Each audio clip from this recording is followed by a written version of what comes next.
Yeah, yeah, they're kind of low to the ground. So we've got. I can't. So what happened to your show? Well, I can leave now. Okay. Well, I mean, I could sign up. It doesn't need to be a full on. That's it. But you'll be gone all the time. Okay. Yeah, then possibly. Okay, then yeah. We have one more chair over here if someone.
Okay. Ladies and gentlemen, welcome to the July 15th Charleston Planning Commission. My name is Charlie Garrett. I'm joined in my immediate left by my vice chairman, Aaron Lassine. To my far left, Bart Jackson. Next to him is Donna Jacobs. To my right is Joey Ryan, and Erica Harrison. These folks are volunteers appointed by the mayor and Charleston City Council. I know you join me in thanking them for their time and their work on behalf of our city. The way we'll run the meeting tonight is I'll read an item from the agenda at the record. Then we'll hear from the applicant. And we'll hear from anybody that's supportive of the application. And we'll hear from anybody who has concerns. Then we'll let the applicant address any concerns that were brought up. After that, we'll close the public hearing and the commission then will discuss, ask questions and vote on. If you have a cell phone, I'd ask you to turn on silent or turn it off. If you get up to speak tonight, I'd ask you to come to the podium. Tell us who you are, if you're representing someone in your residence. That's what I'm saying. Did I miss anything? I think you got it all. Okay. Mr. Morgan, would you introduce yourself and any staff members presenting tonight? Christopher Morgan, planning manager here at the city. With us tonight are Robert Summerfield, who's our director of planning and preservation. We also have Amanda Cox, who's our planner who works with the planning commission. Harp, who's our zoning director, who will be helping present the subdivision item. Molly Connor, our annexation planner. Philip Overcash, who's not here at the moment, and Jasmine O'Neill, who's our clerk. Thank you, Mr. Morgan. And there's no changes. We see number 2 on rezoning was deferred. Correct. Okay, great. Thank you. 806 Magnolia is deferred. Great. Thanks. If anybody's here for that, that is deferred. 806 Magnolia. The first item on the agenda is minutes. Ms. Jacobs, I was picking on you for this, but you got with that. Yes, sir. There's one correction on page 3. It's Eric Pullman, not Coleman. Okay. Who works for the city. Okay. I'm sure he'd like his name spelled correctly. And with that correction, I move to approve. Great. Your second motion. Second. Jackson, motion by Ms. Jacobs, second by Mr. Jackson, all in favor, signify by saying aye. Aye. Anyone opposed? Great, that's 1, 2, 3, 4, 5, 6 in favor, none opposed. Next item is agenda ordinance amendments. B, which is request approval to amend section 54-208 and 54-227, incorporate minor wording definition changes to the short-term rental ordinance intended to clarify and quantify certain terms, limits, submittals, and review criteria and penalties. Yes, sir. Mr. Chairman, members of the It's planning. good to have you here as well. Thank you, sir. For the record, Robert Summerfield, Director of Planning and Preservation. I'm going to present this amendment tonight for the board. And I think I have some slides to go through. You want to hit the next one? All right, so want to make sure, particularly since we do have some members of the Planning Commission who are newer to this body and newer to city service, and just kind of go through a real quick couple bullet points on some of the history related to SDRs and the SDR ordinance, and then go through the clarifications that are kind of the heart of what this amendment is. So the current ordinance was adopted in 2018. That was after a task force was put together by the mayor, the then mayor and city council. That task force actually met for 2 years in preparing what is today's short-term rental ordinance. They held hearings and meetings across the city. They heard from groups in neighborhoods on the peninsula and potential and future and some existing operators. Essentially, the question that was put before the task force was short-term rentals. Do we keep them? Do we expand the opportunity for them? Do we rein them in, essentially? The determination was that, of course, we do keep them, but and honestly expand them because they allowed for the residential category of short-term rentals, broken that into 3 different categories.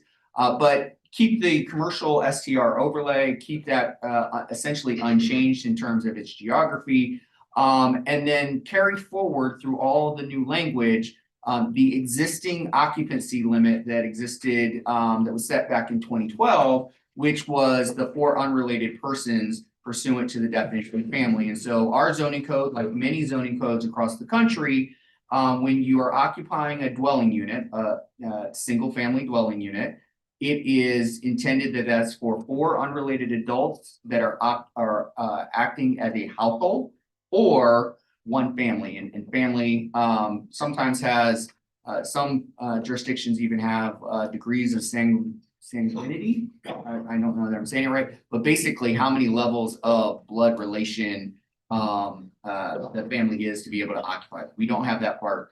Our definition is just a family or 4 unrelated adults operating as a household. Next slide, please. So this is our short-term rental ordinance, commercial short-term rental overlay. And essentially, as many people know, this is the Kennerborough, Elliott Borough area and neighborhood. And so what this map was showing is just for reference, say, this is a map of just the commercial STR overlay, where we have a little over 250 properties that have short-term rentals on them. But within those 250 plus properties, we have 600 plus units that have been permitted within that area. And so just so that folks know kind of the scope of some of these clarifications and what that affects, because there are some additional numbers that I'll go through when we get to that part. Next.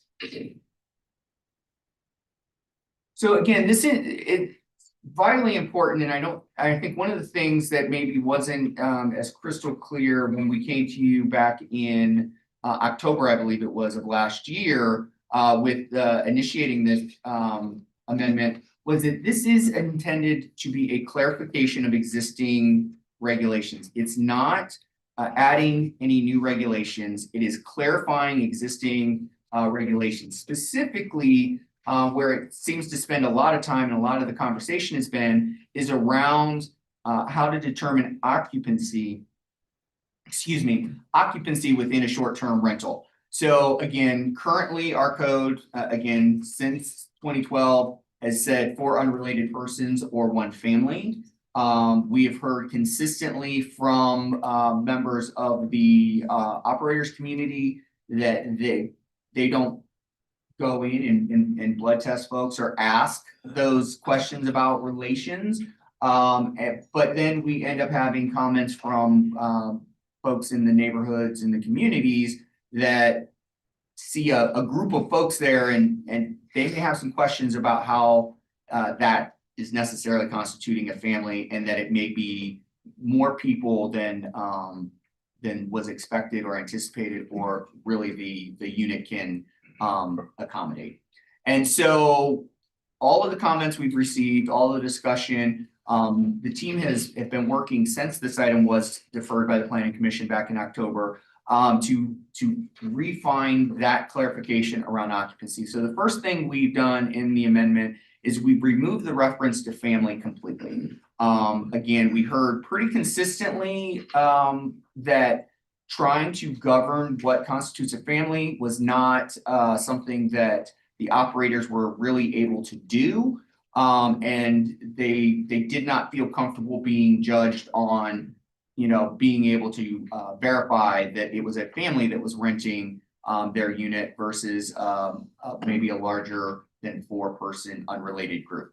The other thing that we've done is we wanted to be very conscious of how the occupancy of the unit is determined. And so working with the fire marshal's office as a part of the fire marshal who already does a review on any STR, they will be reviewing the floor plans and then during their actual physical inspection, ensuring that those rooms that have been designated as bedrooms meet the minimum requirements per the International Property Maintenance Code for occupancy as a bedroom. And essentially, that says that in order for it to be a 1-person occupant, it's a 70 square foot room with, I believe, an egress point, a window to get out. And then it goes up to 100 square feet will be for up to 2 occupants. And then it has some progression from there.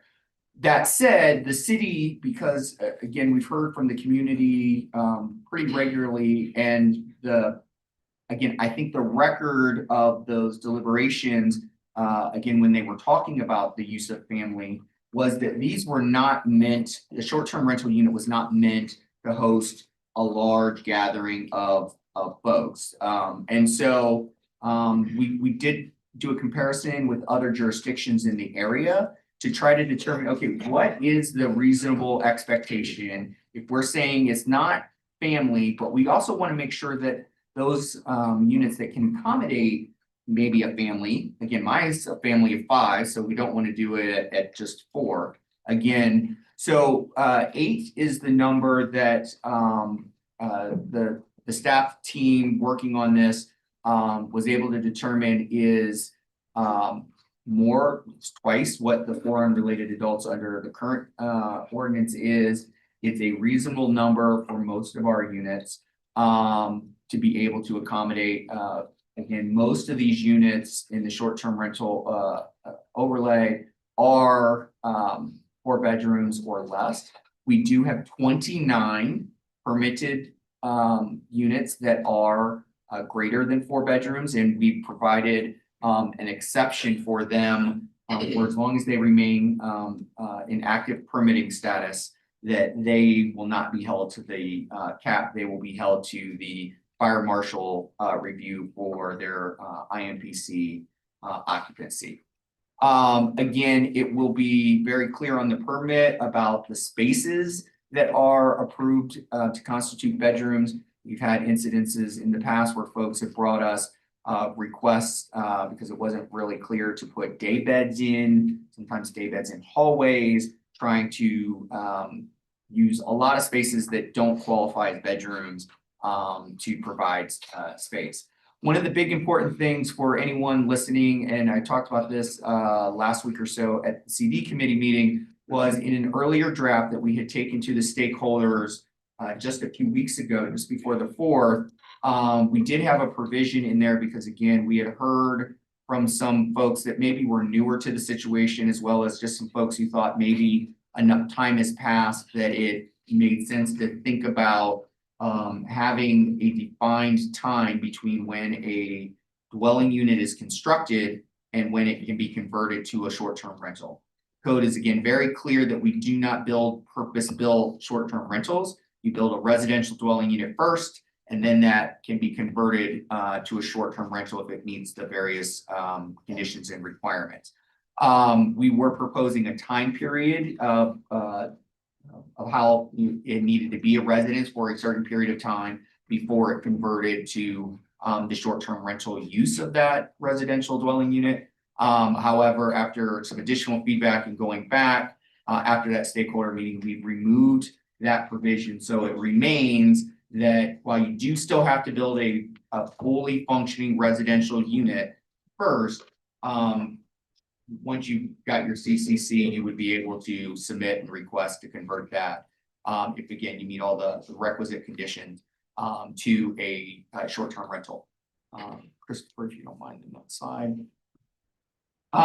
Again, this is that exception that I was talking about. So we do provide within the code, and I think this language may have been tweaked a little bit in the latest draft, just to clarify a comment that was made by one of the council members during the Community Development Committee meeting on the 9th.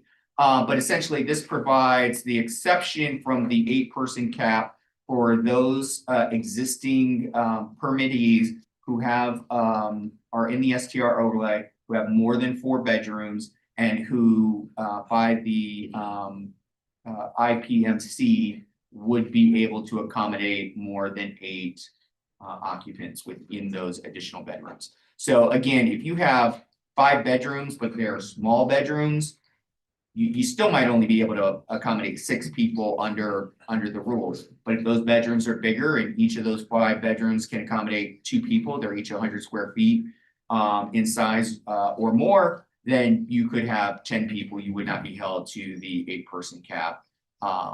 That would be for anyone going forward that was trying to convert a unit that had more than 4 bedrooms. Next slide, please. And then again, this amendment is about clarification. It's not meant to create new regulations. It's to provide clarity. And so we're also not wanting to add any additional application requirements. That said, one of the things that's made this process a little more difficult in determining potential impacts of the occupancy conversation has been that a lot of the floor plans that we have on record for permits are copies of copies of copies that somebody hand drew some labels on and some dimensions. And so during the next renewal period, so not on ratification of the ordinance, not tomorrow, not the next day, but when folks come in for their next renewal of their permit, they will be required to provide updated floor plans, clearly legible, not requiring a design professional to draw these. If someone has a steady hand and can draw to scale and dimension everything, they can do them on graph paper if they so choose. We would prefer not. We would prefer that they be somewhat more a standard drawing. And then finally, because there is the provision about existing short-term rentals that are over 4 bedrooms in size, not having the cap until the existing permit holder is no longer responsible for the property. We do in the code or in these provisions, we acknowledge that many of these are owned by LLCs. They're not necessarily owned by an individual. And so we do provide a provision, or we will be requiring as a part of renewal for any property that's owned by an LLC that you just supply us with your incorporation documents and showing your membership. Because if one of the triggers is once 50% membership has changed, that qualifies as no longer being the original permittee that was granted the exception. That said, the current language also provides an opportunity, though, if you are the new owner of a 5-bedroom that was previously permitted for again, I'm just gonna throw the number out, whatever, it's not a guaranteed number without, the square footage verification. But you have a 5-bedroom, and so you had, occupancy permitted at 10 people, someone else buy that, because you're retiring to the Keys or whatever, they will be able to go to the Board of Zoning Appeals and make their case for why they would be great operator and they should have that exception extended to them. So there is that addition, that relief is built into these provisions. And so with that, I think on just the schedule, and then I can turn this over, Mr. Chairman, back to you for any public comment. So again, we are here on this item, which was technically an item that had been deferred from a previous meeting for the public hearing for this board and a recommendation by the Planning Commission. From here, it will go to City Council. We would anticipate it would be a part of the City Council agenda on the 18th for first reading and public hearing by the council, at which time the council can make any adjustments that they feel are appropriate based on the recommendation of this body and any comments that they may have received through that public comment period, with, again, anticipated, if everything moves like an ordinance normally would, that it would be eligible for second reading and possible ratification on September 8th. So that is where we're at in the process. I'm happy to answer any questions of the commission now, or I can do that after you've heard public comment and I can come back All up. right, I'm gonna ask the commission in a second, but I just want the record to show and the minutes to show that Ms. Harrison has recused herself on this item, is left to use for this item. I just want the record to show that. Thank you, Mr. Summers. Any questions of commission members? One Jake? question. This is a semantics question. I asked it of our legal counsel here tonight. But this is just the way I read it, and it's simple. Under every category, it says the property shall not contain more than one STR unit. Mhm. And then the very next sentence says each unit shall consist, which kind of implies, in my simple way of reading, that there's more than one unit, when the previous statement just said there's only one. So I was suggest that maybe that word each be reviewed and maybe just say the unit shall instead of each, because each implies there's more than one when you just stated there's one. Yeah, no, that makes sense. And I think Corporation Counsel made note of that when she was speaking with you earlier. So again, as we Right. move this forward, we would make that recommendation as well to council that we can make that. And if there's a Make it- motion at that point, again, somebody can clarify. make it with that Yeah, provision. So any other, Mr. Singh? Quick question, just the process, do you lay out, you may have mentioned it earlier, but the process that got to this revision that brought us here? sure. So we brought an ordinance, well, so this journey starts with the BZA case, this part of the journey. I know lots of folks that may be in the room and Jason and Magali have a slightly different starting point for the journey. But the journey for this amendment, again, central theme clarification, began because we had during this renewal period. So this is the first year that we've had a dedicated 100% full-time employee dedicated to short-term rentals. And so in doing that, we've been able to be a lot more thorough in our review of applications that maybe didn't have the same level of scrutiny or review in previous years. And so we had two cases where folks came in for their renewal, and upon examination of their site plan and their floor plans, I want to say we figured out, but I mean, I guess technically we knew because it was in the permit, but we became formally aware that they were living in a second unit on the property that was smaller than the short-term rental unit. And the code is, in my mind, pretty clear that this use is in the residential area, or residential category, is a incidental and subordinate use of the property, meaning it's smaller than, it's less than. And so I made an interpretation. That interpretation got appealed by those two property owners because we essentially said, you got to switch this up. Like, you can't be living in the 900 square foot apartment in the back and renting your 3,000 square foot Victorian home in its entirety as the short-term rental. That's not how the ordinance was intended. It's not how it reads. At any rate, they appealed that interpretation. We went to the Board of Zoning Appeals. The Board of Zoning Appeals upheld my interpretation that is supposed to be incidental and subordinate. However, as a part of that deliberations, they did mention that we need to clarify that language in the code so that it's very clear that smaller is subordinate.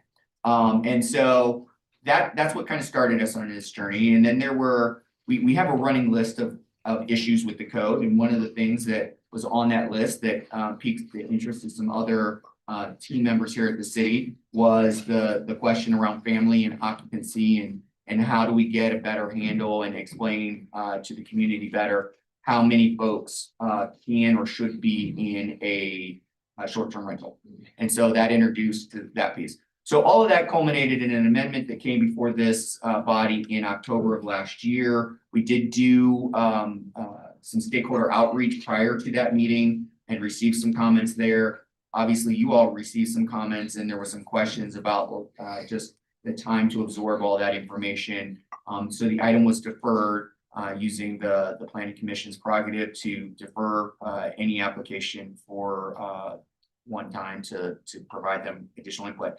So in the months since then, we have met multiple times with various stakeholders in one-on-one meetings as folks have come to us and said, hey, I want to talk about this. Here are some thoughts I have. We've received quite a bit of correspondence, as one might imagine, from different stakeholders on questions about occupancy, questions about how we would define, guests and a number of other things. We've held multiple, I believe, formal stakeholder meetings, including the information session that we held just a few weeks ago prior to CD committee. We did present this to the Community Development Committee of City Council on the 9th to give them an update and get some feedback from them prior to coming to Planning Commission this evening. And in each step, some of them might have been very small. They may have been just a word thing that got commented on and so providing clarity. But at each step, we've had some refinement of the draft that's before each night. And I would anticipate before a final vote of council, there may be some other slight adjustments to, again, hit that goal of trying to clarify these requirements, not necessarily introduce any new requirements to folks. But that's how we got here. There's been a lot of, I would argue there's been a fair amount of engagement with stakeholders. Most of that engagement has been with the stakeholders within the overlay because the bulk of the change or potential impact has kind of been on them in terms of this clarification. Most of the residential STRs, again, they can only have one unit, where many of the commercial may have multiple units as indicated on the map on the property. They have bigger spaces where, again, in the residential, it has to be a subordinate activity to you living on the property and or living in the house. And so a lot of that engagement has been with folks and commercial STR operators, although we have been talking to residential operators as well, just to make, because again, you hear STR and you're automatically are worried that it's affecting your unit. Any other questions of commission members? Great, thank you. We're now going to hear from anyone that is in support of this ordinance amendment. We'll now hear from anyone that's in opposition to the ordinance. There's some support. Okay, supporter, come on up. Oh, it's not support. Tammy, you support it? Yes. Come on up. Tell us who you are, where you live. Kate Utility Historic Charleston Foundation. Each staff recommends approval to amend sections 54-208 and 54-227 of the short-term rental ordinance. The proposed revisions provide greater clarity within the existing regulations and strengthen the city's ability to consistently interpret, administer, and enforce the ordinance. These amendments help ensure that short-term rentals operate in a manner consistent with the ordinance while maintaining an appropriate balance between visitor accommodations and the character, quality of life, and long-term interests of the city's residential neighborhoods. Thank you for your consideration. Tell me your name again, ma'am, for the record. Kate Utility. Thank you, ma'am. Anyone else supportive of the ordinance amendment? Let me just say that we have a lot of people who probably want to speak tonight, and we have a history in this commission of not cutting anyone off, letting them speak. But I'd ask you, if somebody's made a point, when you get up and tell us just tell us you agree with the point, maybe not go through the whole thing again, just for the sake of time, but we want you to speak for the record. So anyone in opposition, come on up. One at a time, come on up. Or you can line up, whatever y'all want to do. Thank you, sir. Come on up. Thank you for having me. Go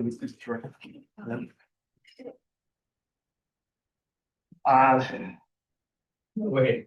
Go ahead. Hello, my name is Alex Nicholson. I'm here representing myself and it's my wife. So my wife and I own two commercial short-term rental properties. They're large. One's a 5-bedroom house and one is a 6-bedroom house. We've invested our life savings into buying these properties and building a business from it. We've even forgone buying our own home to make it work, which my wife is not very happy about. We are a small husband and wife operation supported by roughly 10 employees. And this business is our family's primary source of income. We support most of the proposed STR amendment and the adoption of the IPMC standards. Our concern is the expiration of grandfathered occupancy for larger units upon sale of the property. Each of our properties today can fit 12 or more people. But if we sell it, the occupancy drops to 8. If larger legally operating STRs like ours lose their grandfathered occupancy when they are sold, the property's value will decline substantially because the next owner would be forced to rent at a lower occupancy. A group of 8 cannot afford to spend as much as a group of 12 or 14. So the revenue and therefore the value of the property would decline. The price we paid for these properties was based on that existing higher occupancy. Our mortgages are based on the property value at that higher occupancy. If we have to sell without the occupancy grandfathering, the loss would be up to 30% of the property value today. And we would not be able to repay our mortgages after selling. It would be years of work down the drain with only more money owed to the bank to show for it. STRs are owned by small investors like us, not large companies. And so all small mom and pop owners would be in the same situation, creating a financial hardship from which we could not recover. I appreciate the discussion about allowing future owners to apply to retain grandfathered occupancy. Unfortunately, that process does not solve the underlying problem. Buyers do not pay full value for rights that are uncertain. A simple analogy is buying a new car. Imagine a dealership tells you that you can buy the car, but you can't use the back seat. You can't use the full capacity of the vehicle. But after you buy the car at full price, you can apply at City Hall to use the back seat. However, the application may or may not be approved. Most buyers would either walk away or insist on paying significantly less. The uncertainty itself reduces the value of the car. Real estate works the same way. The only way to preserve the value of an existing legally operating STR is to allow it to transfer with the same grandfathered occupancy rights under which it was purchased and operated. If those rights disappear upon sale, or even become subject to an uncertain approval process, the value of the property and the life savings for folks like us inevitably declines. I hope the commission will consider the unintended consequences this would have on small business owners like us. This amendment has caused great distress to us and thrown our family's future into jeopardy. We follow the rules and have never had a single complaint from a neighbor. So I would hope that we are not the problem you are trying to solve. Small business owners have invested heavily in Charleston and played an important role in revitalizing Spring and Cannon streets. For us, short-term rentals are not a hobby or a side investment. They are our business our livelihood, and the result of years of hard work and personal financial risk. Thank you for your consideration and thank you for your service. Tell me your name again. Alex Nicholson. Thank you, Mr. Nicholson. Appreciate it. Yeah, next person, come on up.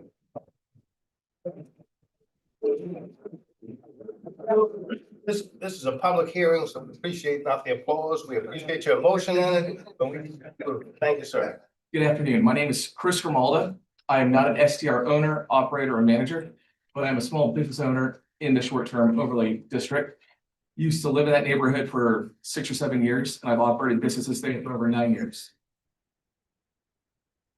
This is a tourist town. We make our money from tourism.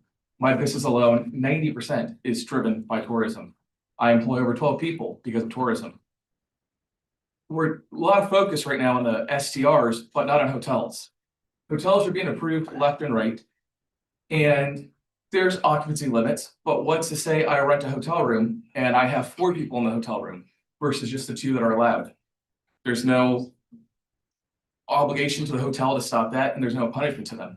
So to limit to just 8, it's going to hurt a lot of small businesses in the STR district. Not just the people who own the STRs, but the people who put their life savings into a small business, employing people, paying taxes to the state and to the city. So I think that should be taken into consideration as well. Thank you. Thank you, sir. Yes, come on up, young lady. Good afternoon. My name is Tyler Davis. I'm the general manager of Stady Bay, but I'm here today representing the Cannon-Borough-Elliott Borough Hospitality Association. For those of you that haven't heard of us, we're an association that was organized to promote the common interest of all the stakeholders in the Cannon-Borough and Elliott Borough neighborhood.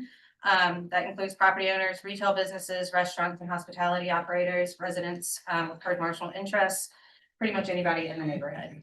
I'm here tonight to present you all with a letter that from our collective of members and neighbors and interested parties regarding the proposed changes to the ordinance. We're here together to support responsible short-term rental regulation, and we agree with the city on the overall goal. Charleston should have clear, enforceable rules of the livability of our neighborhoods. Clear, enforceable rules and the livability of our neighborhoods matters.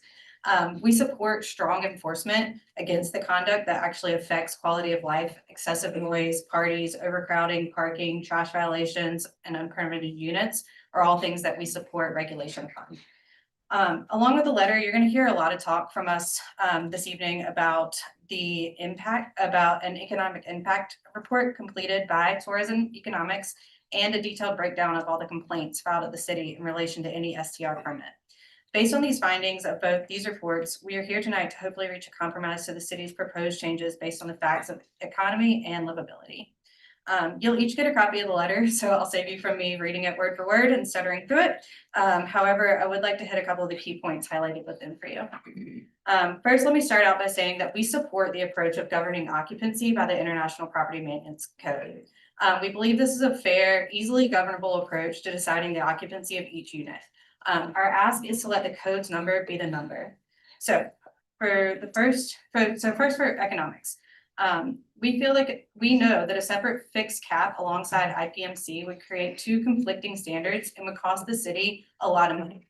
Specifically, according to this report, $100.9 million in business sales, 480 jobs, $21.6 million in wages, and 9.8 million in state and local tax revenue every year, including 5.3 million in local taxes. So about 1 billion in business sales over 10 years. Second, I'd like to review a quick livability statistic. Based on a FOIA request recently obtained by our association, over the last 29 months, only 2 disturbance complaints have been filed at the city in relation to an STR permit. Currently, there are over 600 plus STR permits. That means that only 0.3% of all issued STR permits have received a documented disturbance complaint in the last 2.5 years. While you take a few minutes to consider those numbers, I'm going to go ahead and hand these packets out to you each. We appreciate your time and your consideration ahead. Thank you. Thank you, ma'am. Thank you for coming. Yes, sir. Next speaker. Come on up. Oh, Thank you, Mr. Chairman. Hamlin O'Kelly. I live at 104 Mary Ellen Drive, but I'm here in my official legal capacity with the law firm of Hughes, Spires and Taylor. And I'm worried that we are here tonight with a solution for a problem that may not exist. We've got some concerns about the proposed ordinance. I get really nervous whenever anyone from a governmental office says it's just a few minor changes, but of course, the devil is in the details of those few minor changes. And I know this is planning commission stage, y'all are just making a recommendation, so we're not here to go to the mats on things, but I just want to raise the following concerns. For example, will currently licensed short-term rentals be grandfathered in and become non-conforming uses? There's language in the proposed amendment that says that, but then you give with one hand and take away with the other because you say, well, you still have to comply with the new code based on what the fire marshal says. Well, what happens if you disagree with the fire marshal? Does you make an appeal to the fire marshal or do you go to the BZA? It's unclear from the statute the way it's written, and there's got to be some administrative relief if you disagree with the ruling, especially for people who have, say, a house that was built in 1870 with bedrooms that wouldn't comply under the code. How is that going to be dealt with? It's unclear under this statute as it's written. Again, we're worried about this amendment stripping vested rights of those people who might be grandfathered in. And then if this does pass, and again, I know this is just planning, we folks down on Broad Street are the ones who have to pass it. If it does pass and there's a non-conforming use and you have to apply yearly, do you then, and it's my reading of the proposed section 54-227B, it says the impact on non-conforming uses, it says you then have to comply. Well, again, that seems to be an impossibility, again, with some of the configurations of the houses that are now used in the short-term rental overlay district. So that's another concern. And I don't think the city would allow compliance or rectification. In other words, the BZA is not going to allow folks to expand their bedrooms just to comply with short-term rentals. So again, there's Scylla and Charybdis on the one hand, and the owners are being punished, being between the rock and the hard place. So that's a concern. One other thing that is troubling about the draft is the law of unintended consequences, saying that folks who have the properties in LLCs or corporation or owned by a trustee would have to file those documents with the city. So the reason we incorporate, of course, is for liability and taxation. A lot of people in Charleston, because we are a very, nosy city these days, put properties into LLCs or into trust or into corporations. If I have to file my documents down at City Hall or across the hall here, what's to stop somebody from submitting a FOIA request asking who the ownership of, say, 82 Cannon Street or 4 King Street? So that's a real problem because people file documents with Secretary of State to protect their privacy. So again, the law of unintended consequences comes into play. We would ask y'all to pump the brakes tonight so that the language could go again. And I appreciate all the work that's been done, that this arose from a BZA issue with the folks living in the back of the house instead of the front of the house. I know there are issues with it, but I think we could come up with a more perfect or more livable statute or amendment, because again, the devil's in the details, and I think this is more than just some minor language revisions. And thank y'all for your consideration. Thank you. And as the gentleman said, I want everyone to know, we are an advisory group that goes to city council. But the key item here is, this is a public hearing. Mr. Lassane will tell you, we're not limiting people unless you get repetitive. We're letting you speak and tell us what your thoughts are. When you go to city council, just so you know, you may have a minute, or you may have less than a minute to speak. So tell us what you think. And I think hopefully city council listens to our advice when we send it to them. Sorry, next person. Okay, my name is Zach Robinson. I'm a licensed realtor and property manager here in Charleston. I'm a 5th generation Charlestonian. Used to live in Kennebar, Elliotboro back before all the Airbnbs. Wasn't such a Johnny's great your place. Johnny's my father, yeah. No, Is that good? Yes, sir. So far, so good. So far, so good. Okay. So a lot of people are focused on the larger properties here because there's some pretty devastating consequences for them. I just wanted to point out some things about small units that could be even more affected by this. A lot of our rentals are 1-bedroom apartments, nice sized living room, full kitchen, large bathroom, and then a little cozy bedroom that like barely fits a queen bed. And so if you base the occupancy per room on square footage, this nice apartment that comfortably sleeps 2 people, used to sleep 4 people with a pull-out couch, but now it's 2, can be limited to 1 person. I don't know if you've ever traveled anywhere in a hotel or an Airbnb, but I promise you didn't book it for one person. There's a lot of people for two. There's hardly anybody for one. So we're talking about a 90% reduction in revenue. My ask is that if you do end up doing so, or if we do end up doing something like this, you put a floor at 2 per room and you grandfather in other apartments that may have like a bunk bed or something like that. You let people keep operating the way they've been operating. A lot of my investor clients have put in fortunes renovating these properties, trying to get more units where there weren't units before, so they could have smaller places and avoid big parties and big groups. They've spent a lot of money doing this, a lot of time doing this, and now we're going to punish them for all of that work and all of that spend. And it's going to be a pretty big breach of trust for a lot of people that would otherwise invest in Charleston if they feel like the rules can just be changed behind them. So I think grandfathering in the current use is the first step, but also setting some rules as far as a floor on occupancy for new investors that might have a small apartment or a nicer size apartment with a small bedroom. That's a pretty drastic, devastating catastrophe.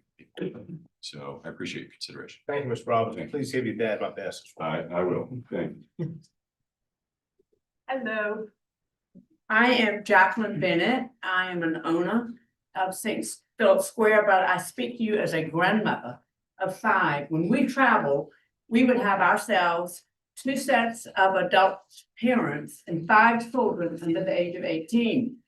And that puts us at 11. Immediately, we have exceeded the 8-person limit. Being together in one dwelling allows us to hang out together, cook together, laugh and talk under one roof. It allows for siblings to reconnect, for cousins to get to know each other, and for grandparents to experience the joy of grandparenthood.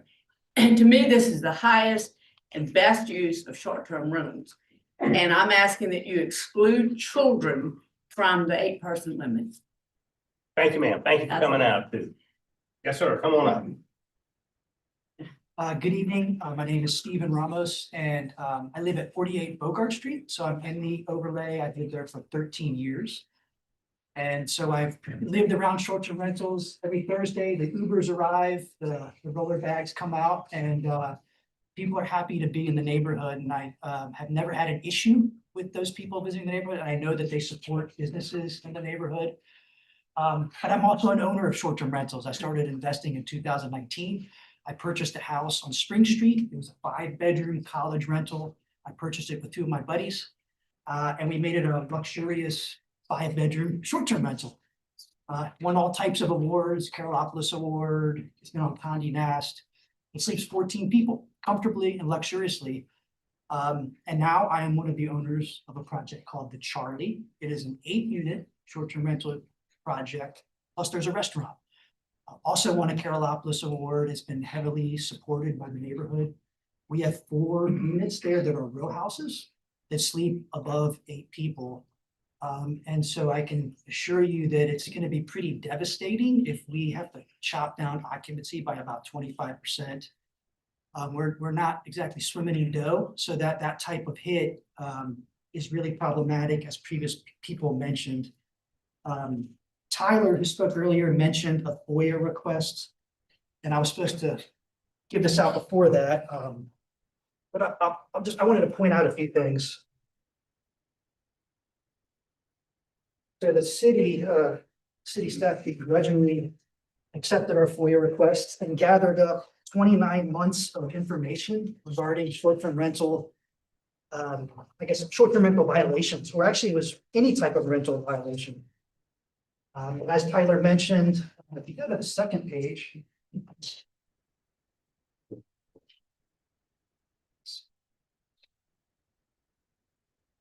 So there was about 2,500 documents that were revealed. We had to use AI to kind of sort through it. And if you go to, there's 485 case enforcement cases. I think 75 of those approximately were STRs. But of those 75, 72 of them were just regarding people operating without a permit. There was only 3 cases involving any sort of livability concerns, such as noise, parties, etc. So of approximately 700 licensed units operating in the last 29 months, There's been 3 livability complaints. I did some math, 705 units over 29 months, 50% occupancy, that's over 300,000 nights rented. And there's been 3 complaints regarding livability. So a lot of us are kind of baffled by why is this ordinance revision that's going to be very punitive being put forth when there's really no concerns regarding these large units. There's been rhetoric, overcrowding, party houses has been used, but there's nothing, at least in this FOIA request, that would support these units being problematic. When I travel with my family, it's just me and my wife, I go to a hotel. If it's me and my kids, we go to a vacation rental. And very quickly, we can exceed 8 people. So I just urge you, I actually urge the city, based off of approximately 30 comments online in opposition and the line of people, I urge the city to defer this tonight so that we can actually have reach a compromise on something that's equitable to all people. And there's no rush because there's not an issue. The FOIA request revealed that there's no urgency, there's no deadline. There's nobody that's clamoring to do something that's going to be impacted by this, but there's a lot of people that are going to be negatively impacted if this 8-person cap goes into place. So. Thank you, Mr. Reynolds. Appreciate your time. Thank you for the brochure too. Sure. Yes, sir. Hello. Good evening, and thank you for your time. My name is David Betts.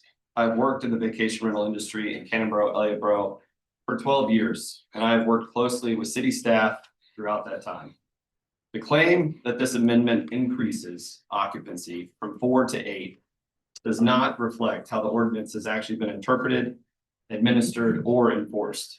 The city reviewed and approved larger accommodations projects knowing their size, bedroom count, and their intended use. In some cases, the city recommended converting duplexes or triplexes into single-family homes for STR use. That history matters. The owners and operators here tonight did not ignore the rules. The city's longstanding administration of the ordinance shaped the prices we paid, the investments we made, and the real estate taxes we continue to pay. We reasonably relied on that framework. 2 examples of this. At 122 Cannon, we have worked closely with the city for 4 years, might I add, on entitlements that include the restoration of a current triplex back into a 6-bedroom accommodations use. At the Charlie, we built homes that can legally and comfortably accommodate families of 10 to 12 people today. 8 is therefore not a life safety number. It is an arbitrary cap based on what may feel appropriate without accounting for the size, design, and character of each home. Each home's actual safe capacity. We are not asking for unlimited occupancy. We are not opposing sensible regulation. Let the applicable building, fire, and property maintenance codes determine the occupancy. The IPMC would reduce current advertised occupancies, but it would provide a transparent and consistent framework that is tailored to the property. We can get on board with that. It would also do away with the need for all the grandfathering and administration that comes up with that. Just let the building code be the number. The vast majority of homes would remain below 8 capacity, while homes designed and approved for larger homes could operate at their safe capacity. Please regulate actual misconduct through enforcement, not by retroactively undermining investments the city helped guide and approve. I respectfully request that you defer this amendment for further study and public input. I also wanted to hand out this economic impact study that we've referenced that show the impact that this would have.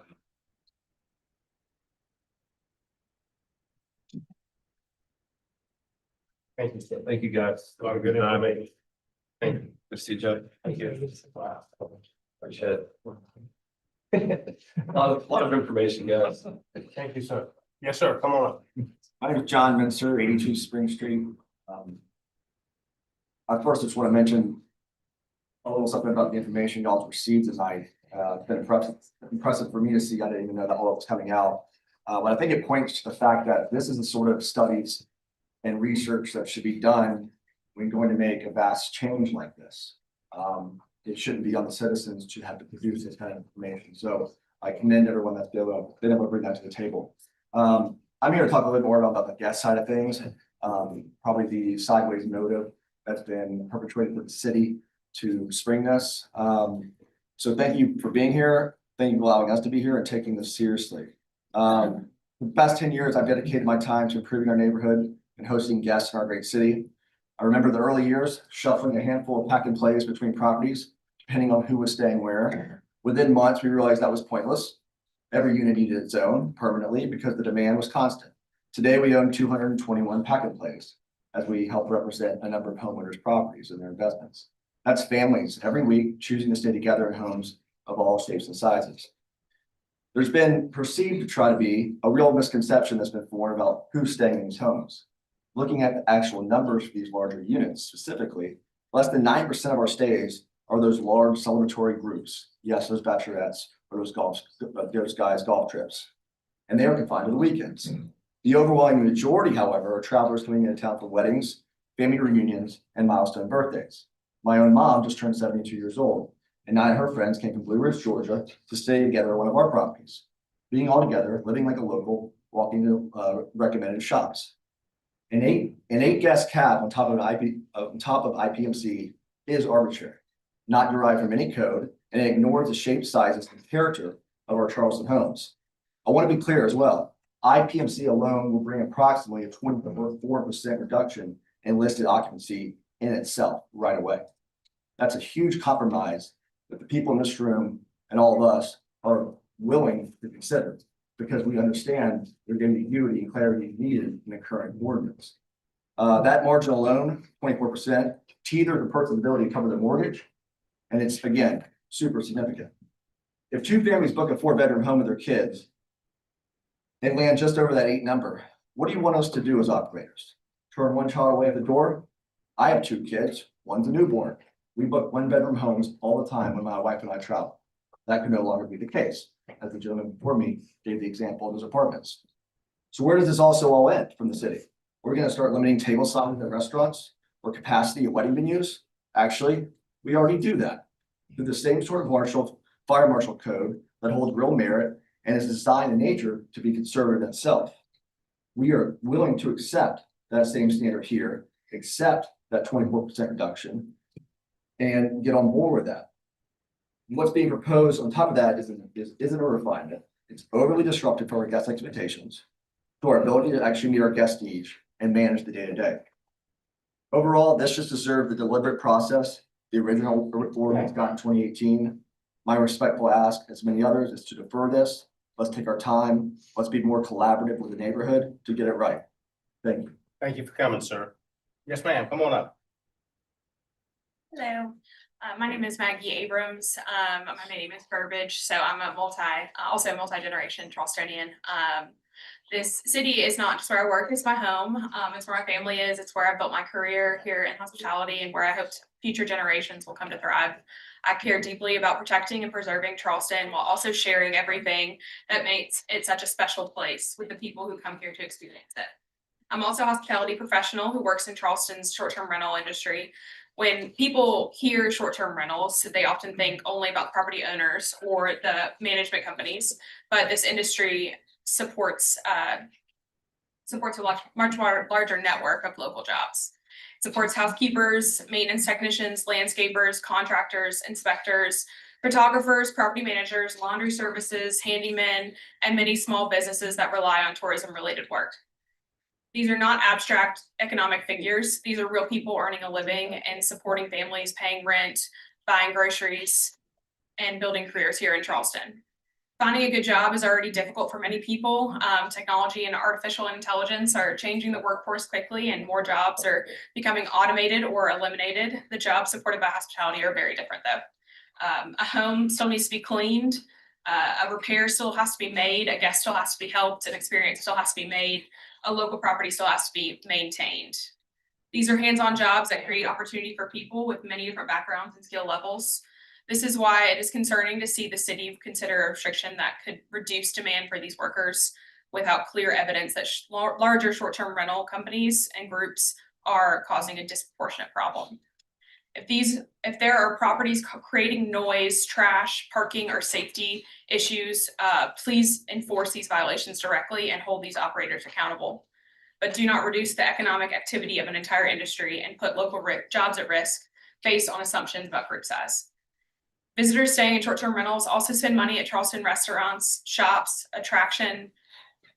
transportation companies, and other local businesses. And our local jobs matter. Please protect neighborhood livability through targeted enforcement, but please do not take away local work when the data does not demonstrate that a restriction is necessary. Thank Thank you you very ma'am. much. Appreciate it. Yes, sir. Come on up. Thank you. I'm Bill Bennett. I have been involved in property rentals and short-term rentals in St. Philip Street and the area that's now part of the short-term overlay for 29 years. So I've seen a lot of changes in that period of time. I think we all agree that overwhelmingly the changes that have occurred in that area have been beneficial and have been positive. Businesses are thriving in the area is safer, it's more beautiful, there's more employment. The area has become a tremendous complement to what is the greater Charleston tourism effort. It's just really been blossomed and way more positive than negative. This happened, and I watched it happen as a result of private and public partnership. Private investors seeing an opportunity to make money, frankly, came in and were creative and imaginative and developed plans that made very good use of this property that for years was just falling apart. It was a liability really in many ways to the city. What I want us to do is what so many people have said. Let's recognize that these investors have made an effort and they've worked with the city and they've worked in good faith to promote that area and to promote that industry. And let's recognize also that each of these buildings is different. They're not all the same. Some of us have very large buildings that accommodate a lot of people. Maybe we have a big lot. Maybe we have a lot of different things. And the decision on how to regulate the short-term industry should not be just a cookie cutter solution. One size fits everything. Each building is unique. Each situation is unique. Let's deal with it in that manner. We have the time to do this. This is not really, an emergency situation. Going to put a burden on some people to really sit down and to look at the property and say, what can this property safely and comfortably accommodate? I think the regulations or the proposed amendment under the Fireburn is reasonable, but there are going to be exceptions. And don't kill the goose that laid the golden egg for that area of the community by just coming up with a quick and simple solution. Thank you for that. Thank you, Mr. Bennett. And I would recommend it be for results. Thank you, sir. Yes, sir. Come on up. Good evening, Mr. Chairman, members of the Planning Commission. My name is Brandon Gaskins. I'm an attorney at Moore & Van Allen Law Firm at 78 First Street. And I represent multiple clients that own and operate commercial short-term rental units in the STR overlay zone with additional units under construction or in permitting. On their behalf, I respectfully urge you to recommend either eliminating the proposed 8-person cap or alternatively recommend expanding the proposed grandfathering provision to STR units that are under construction or in the permitting process. The proposed 8-person cap lacks a legitimate basis. The IPMC establishes that properties with 4 or more adequately sized bedrooms can safely accommodate more than 8 guests, and the city's existing noise ordinance provides ample authority to address disruptive behavior. Therefore, the 8-person cap is arbitrary and serves no additional safety purpose. If you are not inclined to recommend the elimination of that cap, we alternatively request that you recommend expanding the current grandfathering proposal, which is inadequate in its current form because it excludes units in construction and permitting, despite these owners having invested substantial sums in good faith reliance on the existing rules. These property owners who have obtained approvals or have submitted applications that have been accepted to build or operate larger STR units are protected under the South Carolina Vested Rights Act and under the time of application rule under Pure Oil Division versus City of Columbia. To protect these legal owners' property rights and avoid unnecessary legal challenges, it is imperative that the 8-person cap be eliminated, or at a minimum, the grandfather provision be expanded to those units that are under construction or in permitting. Thank you for your time and consideration. And again, I appreciate everyone's comments. They're very important to us. But if someone's made a point, we'd ask you not to go through the whole thing. Yes, sir. Charles Waring, my wife and I invested in 2 properties in Canterbury, Elliotboro. We paid a significant price for the property because they were commercial zone properties. One of those properties I want to use as an example for you is 76 Cannon. That property was falling down. The chimneys were ready to collapse. It was in terrible disrepair. We invested millions in this property. We're at retirement age. Okay, so if we go in and we try to sell this thing right now, and we sell it for want to sell it for $6 million as it stands with short-term rental, and we get that grandfather clause. Thank God we're grandfather, but if it doesn't go with the property, that's a problem. Because if we have to sell it for $4 million, that's a $2 million haircut. It just gives you a number to put with it. I do thank Robbie and his team for putting together the grandfather, because we're 2 of the 29 properties that would be in that grandfather. But as the other gentleman said, it's in the details. So if we trip up and forget to renew something, that means we lose the grandfather, right? If we're a week late, month late, whatever, I can see a penalty for being late, but I can't see being penalized and removing the grandfather. Also, the grandfathering clause, in my opinion, should not go with the ownership. It should be with the property. And that's just the points I wanted to make. Thank you, Mr. Waring. Yes, sir. Come on up. Who's next? Anybody else? Coming up. Anyone else want to speak? Okay. We're gonna ask, since Mr. Summerfield has had to leave the meeting. Ms. Creech, Natalie Creech from our legal community. Okay. Would you try to respond to some of the concerns? I know you can't address every one of them, but we'd like to address some of the issues that were brought up so that we can consider those. Thank you. Good evening, Natalie Creech, Assistant Corporation Counsel. Just a few points after hearing the comments from everyone, and thank everyone for coming out tonight. First, the city would like to point out that the city has never approved more than 4 unrelated people per unit, regardless of bedrooms. Every single certificate of operation issued for short-term rental use is clearly stated that the permit is for 4 unrelated persons or 1 family. The addition of the International Property Maintenance Code is 100% a life safety issue and concern for the city. And the 8-person cap is not an arbitrary number. We have looked at other jurisdictions, and going back to the original intent in 2018, after the task force was deployed and many hearings and public hearings and meetings with community members were held, the city determined that 4 unrelated people was the desirable balance of livability and residential concerns. And so that is doubling of that number, consistent with other jurisdictions. And again, maintaining a safety and livability balance. And finally, we did see an uptick in enforcement violations with respect to what we call expansion violations. Those would have been advertising violations, which if there were guests staying in excess of those and code enforcement doesn't work at night, obviously there weren't tickets for those guest occupancies exceeding what would be allowed. We were seeing that in advertisements. So as Robert indicated, we were seeing bunk beds in hallways and day beds at the bottom of staircases and things of that nature, which clearly goes beyond what people were approved for in terms of approved bedrooms in your permits. And so to recap, the city has never approved more than 4 unrelated people per unit, regardless of bedroom size. The IPMC is all about safety, but we are again balancing safety issues with residential and livability concerns. And we did see some increased violations with expansion problems. Thank you. Hey, Ms. Reed, is there any questions from commission members, Ms. Creech, Ms. Jacobs?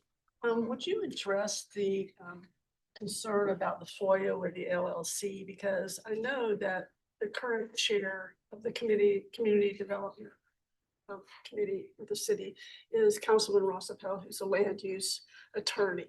And so I'm sure if there was some serious concerns there, he might have brought that up. Was there any? That would be the first concern that I'm aware has been brought up regarding that specific issue. And I would say that when it comes to providing responses to FOIA requests, there is a number of information that we do redact that we're not able to produce. So for example, if you wanted emails and phone numbers and things of that nature of every person who has a short-term rental, that's simply not something that we're going to be producing. So that was that concern never came up with the council. That concern has not been raised before today. There are plenty of attorneys on council. Okay. Any other questions from commission members? All right, thank you.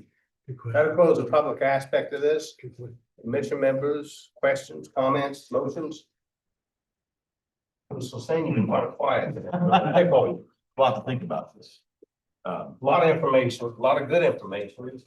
You know, I think I would start with saying that, you know, the city's job is not to protect investors from downside market risk. So that's just to state that. That's really not something the city needs to concern itself with, in theory. I say that in theory. To me, life safety is the most important thing that we should be concerned about here. And if the IPMC governs and we have a property where the city has determined under the existing ordinance that a certain occupancy is safe and is, you know, is allowable. I don't know why change of ownership, I don't know how that changes that fact. It doesn't change that fact. So I think I would like us to consider this further, because I think this is a legitimate concern that these folks brought up. You know, I was prepared when I came in here to, as Mr. Karish said, this is an advisory body. You know, we could vote unanimously either in favor or against something, and it goes to city council, and they only have to have a simple majority. You have to get to 7 council. So I was prepared to just say this needs to go to council. But I think this is a significant enough concern that I would move for a deferral. And I really think we need to look at this because this does change the rules significantly for the owners of large properties. I'll second that motion and have a few comments to that. I was the one that deferred it the first time when it came forward. Back in September, October 2025. I'll take credit for that. Because at the time, we didn't have time to really review the ordinance ourselves. And we heard that the community had not really had time to review this. It's my understanding now the community has been more involved, but it also seems like in addition to just the Cannon-Borough-Elliottboro Neighborhood Association, there is this Hospitality Alliance with a lot of data that might tweak this ordinance just a little bit better. My biggest confusion now is a little bit what yours is why if the IPMC regulations have a little bit more fluctuation and grace, but still would have a 24% reduction. If that number is correct that was given to us tonight, and the community is willing to accept that, then why do we choose the cap? I don't understand that difference there. And maybe that needs to be further reviewed with the data that was given here tonight. So I do agree that we should need to get it right. And I think most of the concern that I see, even though you have to remember this ordinance protects the entire city of Charleston, South Carolina, but most of the economic impact that I'm hearing tonight is in this district area in Cannon-Borough-Elliottboro. So if that has to be separated out somehow to make this work, maybe that's a consideration. Because in my neighborhood in Burnstown's, we have some STRs and it's nowhere near the same as it is in the Canterbury, Elliotboro area. It's a big differential for the rest of the city. So maybe that's another consideration. I'm not gonna pursue that at all. I would like to say in that deferral that I am very curious about the statement that I made about the word "the." Let's make it clear when we talk about number of units and how it works, that we have the terminology correct. So I will second. Thank you. Mr. Ryan, Mr. Jackson, anything? I agree with what you both said. I think that where's the harm is what I'm looking at. I see that we have, 139 comments on the next topic. We've got 0 in support. We've got 25 of 26 are looking in the same direction. So if we're gonna open the floor to public comment and there's no harm that I can see, and if you're saying they're putting, bedrooms or pull-out beds and staircases, well, that's obviously something that's already against the law. So if you got one house that's got 6 rooms, and a room is supposed to be defined as 100 square feet with 2 people, and it's got 8 rooms, that to me, I'm doing the math, that's 16 people. I think that you can't really change the law or put something arbitrary against a dwelling that's larger. And I agree, I don't think the city is here to protect investment, but people that have businesses are following rules. If rules change arbitrarily, that just doesn't seem like it's really fair to me. I'm, I guess, third the deferral. I don't see the harm there. As a longtime broker and appraiser, I'm as big a pro-business person on here. So I deal with people who buy investment for good reason. But also a $6 million property can be purchased very easily for a residential home. And I do understand, and I like the public comment that comes out, because we have to have a balance between the people who live in these communities and the people who come and rent. And there are some issues. I'm glad we brought it out tonight, that it's not a huge pandemic of bachelorette parties or what, but at the same time, we have parking issues. There are things that need to be addressed, but I think it's important enough that we have to do it tactfully. I mean, I'm not comfortable sitting here and saying that, yes, I agree with all of this. And so that's why I think we're making the right move tonight to advise city council, because there are definitely 2 sides to this, and it's investment versus residential living. Okay, excellent. I noticed every time somebody talked about the number, you sort of slow it down. That's the appraiser. A little bit of calculating here, making sure we were. He's been ciphering. I'd just like to make one more comment, and that is that to corporate counsel's comment about the 4 unrelated people. I support that, and I think this is about the larger property that can accommodate larger families that want to come. So thank you.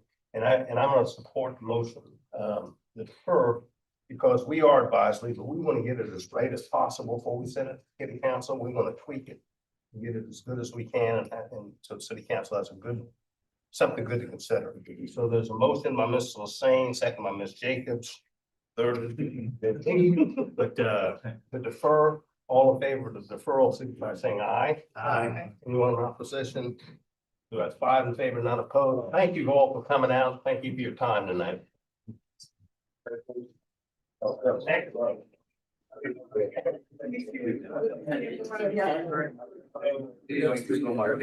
I'm gonna keep moving. Next item. Where's Miss Harrison? Miss Harrison. I had just one copy of that. Okay. Thank you, sir. Thank you for coming. Charlie, Miss Harrison needs to come.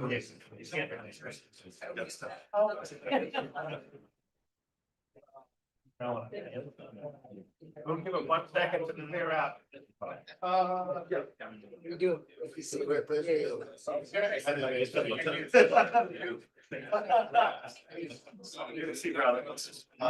It's been a lot of money. We have a couple more items on the agenda, so if we can move on.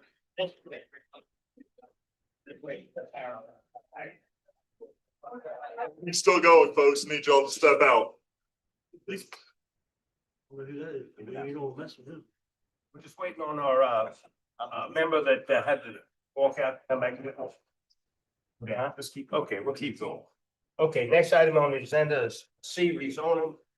2998 Mount Pleasant Street and 1402 Hester Street, TMS number 46413-00029 and 46413-00030. Just a 4.24 acres request rezone from single family to Wonder General Office. Mr. Morgan? Thank you, Mr. Chairman. So these are two parcels at the corner of Pleasant Street. One is at 2298 Mount Pleasant Street, and then immediately adjacent to the north at 1302 Hester Street. The parcel that is at 2298 Mount Pleasant Street is a former grocery store that had sat vacant for many, many years. It's probably nearly 100 years old, maybe older. That was renovated based on use variances. I guess 10, 15 years ago. The applicants can kind of give the background on that, but it was renovated for an office space. It was under a use variance because it had a prior history on the site as a commercial use of the corner grocery. Now a small house has come available on the site or adjacent to the site that the owners are interested in purchasing and using that property to expand their office space here. And again, I'll let them get you more information about that. But this is in an area that has been used to having this kind of commercial use for a number of years now. It's in the middle of Wagner Terrace. It is on a corner. There are some other uses throughout Wagner Terrace that are not just purely, residential uses. So it's not a completely foreign thing in the neighborhood. I'm going to go through a few slides here just give a little bit more background. It is adjacent to Kiwa Homes. It is adjacent to Wagner Terrace. And then there are other single family homes as well as some duplexes and apartments that are nearby to the site. In our comprehensive plan, it is recommended for suburban use. That doesn't mean that you cannot have a commercial use. It would be a limited scale type of commercial use. In this case, they're requesting general office, which we view as a limited scale commercial use. So in general, our staff is in favor of this request. I believe that the applicants have been working with the neighborhood here and will probably speak to that themselves. But staff is supportive of the request and recommends its approval. Great, thank you. And just remind us of the hours of operation of general office. A general office? Yeah. It's typical work hours. It would not be like a 24-hour a day type of thing. It would be like a 9 to 5 type of office. I don't think the ordinance specifically says 9 to 5, but in general in that. Thank you. Is the applicant with us? Yeah. Come on up. I'm Franklin Adams. I live at 2322 Sunnyside Avenue, about a block away from here. I own 2298 Mount Pleasant Street, bought it, as Mr. Morgan referenced, when it was being remodeled for office. And have occupied it for my real estate management office ever since. We have about 15 people in there. It is a 9 to 5. It's not a brokerage office where people are coming and going. Low impact in the neighborhood. I've lived at 2322 Sunnyside Avenue for about 20 years. Yeah. So, been entrenched in the community, the neighborhood. We're growing and I've been trying to talk to the neighbor for about 5 years about buying the Hester Street property. Came on the market. We agreed on a price and so that's our interest is to expand into that lot. Great, thank you. Any questions, commission members? No. Go ahead, sir. You want to? My name's Dan Henderson. I live at 165 St. Margaret Street, Wagner Terrace. I'm a longtime commercial real estate broker and longtime multi-generational Charlestonian. We're French Huguenots, so we've been here since the beginning. I'm working with Franklin on this project. We went and knocked on doors a few days ago. We got immediate neighbors to sign a petition in our favor. We also have some people in attendance tonight in our favor. Very, very low impact use. And it would be really a great improvement to the neighborhood because the house adjacent to the current building is in disrepair. Thank you, sir. Appreciate it. Is anyone here who would like to speak on behalf of the application? Anyone in opposition to the application? Yes, ma'am. Come on up. Tell us who you are and where you live.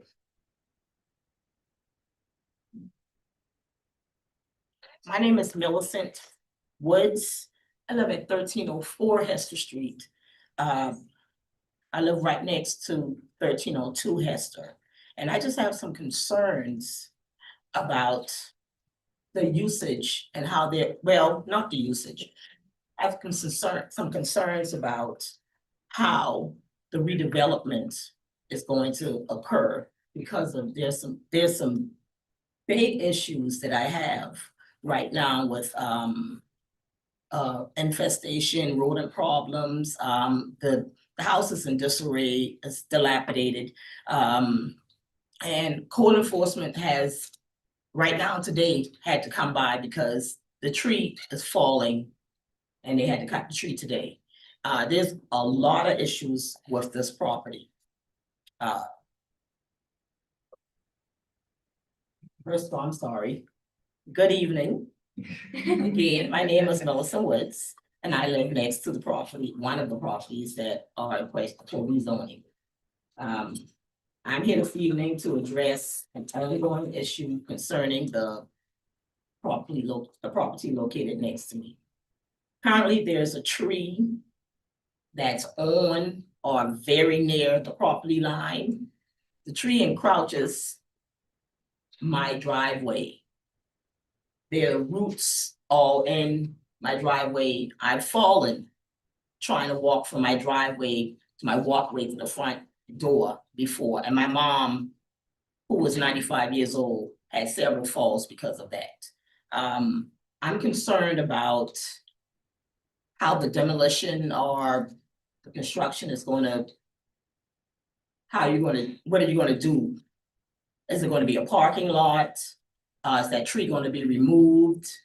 And when construction starts or before, is the infestations, because there are rodents, raccoons. I've had to have exterminators out twice in the past year for rats, cockroaches, the termite infested. The house has not been kept up. And anytime something goes on over there, I'm right next door. It comes over, and then I have a neighbor next to me that it goes over there too. And I just want to make sure, I don't have any, I'm not completely opposed to them, growing their business. I just want to make sure that when the demolition occurs, that we don't have a problem with the infestations that are in the house being brought to my home. I want to make sure that the tree whose roots are encroaching on my property, that is taken care of properly, because right now I have problems with sewage because the roots get into the water. I have to get that cut. I have to cut that tree. And I've had to recently, in the past 3 years, replace the roof because of trees from there just being on the roof. I've had to replace the entire roof. I've spoken to the old owner about it, and you could tell by the house, there's no upkeep being done. Nothing was done. And I'm glad it's being sold in that sense, because the business on the corner, the real estate, they can go ahead and expand and it'll probably make things a little better for me. Right. We're gonna let the new owners address some of that. Anything else, ma'am? Well, I mean, it is a couple other things. I just want to make sure that. Go ahead. I just want to make sure that they're going to take care. I'm not going to be inconvenienced by this building being moved here, or if it's going to be a parking lot, whatever. I want to make sure the tree is taken care of, the infestations are taken care of, and things of that nature. I just want to make sure that I'm covered. Yes, ma'am. Mr. Morgan, will you do the aerial view again so we can, maybe the trees on that aerial view? Which lot is yours? Or right above it? Point right above behind the you. line? You look right behind you. Right here. Right. That's the tree, and There's a water oak that's actually on city property. It's Yeah. out front, and it is in terrible I just had to call Steve. Ma'am, if you'll address us, we appreciate it. And then we'll let them respond. I did have to call the city. I completed a complaint form yesterday evening because the trees are falling. And I have a vehicle, I have a 2001 Cadillac Eldorado that I only put on the road when I'm going somewhere. That I sit in my yard. Well, not even 100,000. You're awesome. It's to travel. You sell it, I wanna buy it. Oh, everybody else. Let someone else So I approach, had let that them being respond. covered, and just last week, my son-in-law decided to, okay, mom, it's time for me to get this car cleaned, every couple of weeks. And if he hadn't driven the car that week, the branches that fell would have got it. And then, day before yesterday, another tree came down. I'm very concerned, because I don't want to have to replace another roof. Let's hear their I response. have, Let's hear their response unless Yep. someone else objects. Okay. Thank you, ma'am. Thank you for coming out. All right, Is thank you. anyone else in opposition? Yes, no, Anyone else in opposition? If not, would the applicant like to respond or tell us? They'll meet with, I don't know if you've met before. I'm sorry, you're in opposition? Go ahead. I'm sorry, young lady. Good evening. My name is Tammy Washington and I reside at 1306 Hester Street. I'm the owner there. That neighborhood is an established neighborhood, which I'm sure you already know, and it's very historic. I grew up in that neighborhood. My parents were there since 1972. And I would like to see that neighborhood to remain a single-family residence neighborhood. I don't know of any other businesses that are in that area other than churches. And so bringing a general office there, rezoning it, I think it brings a lot of traffic. And I recently moved back to Charleston, South Carolina, and I purchased a house in 2019. I'm here now, and the time that I have been here, there has been a lot of traffic in front of my house. Individuals park there. And so that's a part of my concern in terms of businesses being there where people cannot find the necessary parking and begin to park in front of individuals. That's a concern of mine.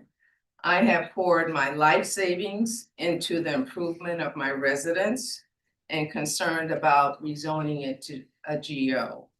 Not to mention the Adams Property Group potential to extend their sites to the remaining homes on Hester Street.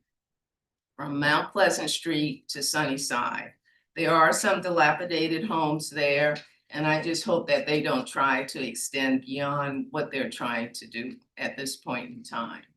If they knew that they were expanding, they should have some insight or foresight into the idea of where are we going to grow to, and not take it upon the individuals that are actually living there, disrupt their safety as well as enjoyment of residential home.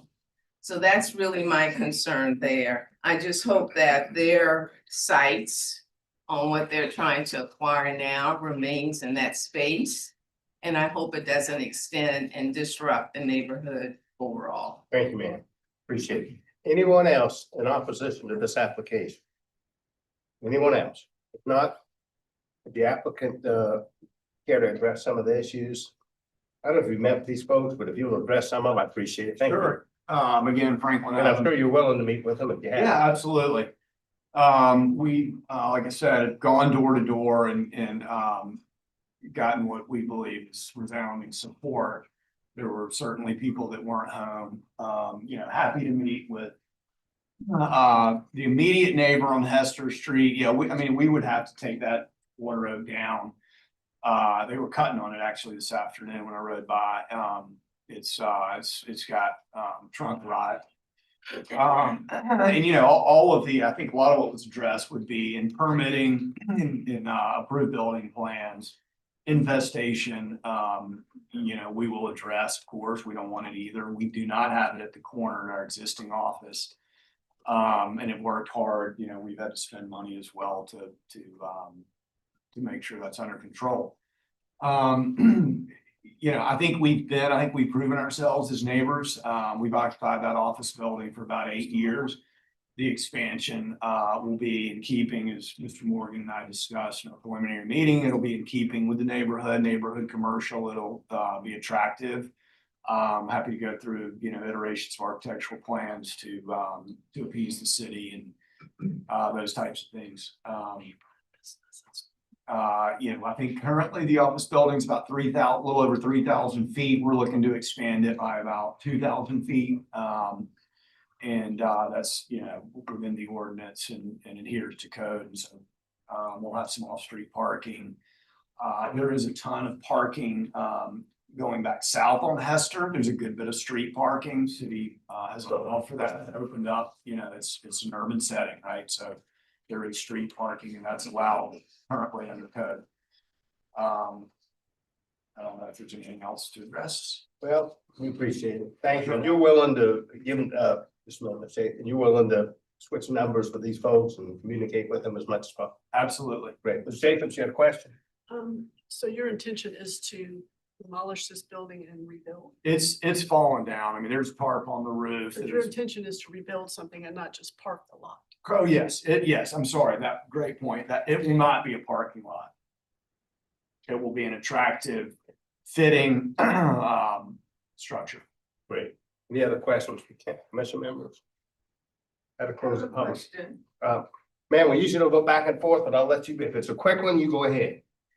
Well, I'm just wondering, what are your plans when you expand beyond where you currently are now? And we'll let him, I don't want to get him, but if you're willing to meet, go ahead, Mr. Yeah, If you're willing to meet, we think he can expand on that. It doesn't really affect our decision on the rezoning, but I think he's willing to meet with you and go through more detail, if that's okay with you. We'd greatly appreciate that. I will. Okay, thank you. I'll add again, you know, I've lived in the neighborhood over on Sunnyside for over 20 years. The neighborhood means a lot to me. I think we've been good neighbors and will continue to be. And ma'am, there's gonna be a lot of things he's gonna need from the city, so we'll make sure he wants to meet with you and keep you happy, so you're not there to have some concerns. So we Correct. want to make sure of that. So I think that's why we want to make sure he meets with you and try to address the issues, because the city still has, Mr. Morgan, a lot of approval things that have to go through on this. Thank you, sir. That'll close the public aspect of this. Commission members, questions, comments, motion? I got a dilapidated building that needs to be taken care of. And we have a solution on the table, but it's asking for a general business. I knew I was stepping on that general office zoning. But with the general office zoning, it does clear up the dilapidated, rundown, rodent infested, tarp covered house. I don't know why someone hasn't made a move to buy it residentially and build a house, but they haven't. You hadn't advised it to any of your clients yet, but anyway, that's. But I mean, I know there are a lot of them out there that look for these type properties. And the market is the market. Meaning anyone could have stepped forward and said, let's buy this. And we have someone that did step forward to buy it. Okay. And I apologize. I think I didn't ask if anyone here is for the application. So if you are, I apologize. Please come up.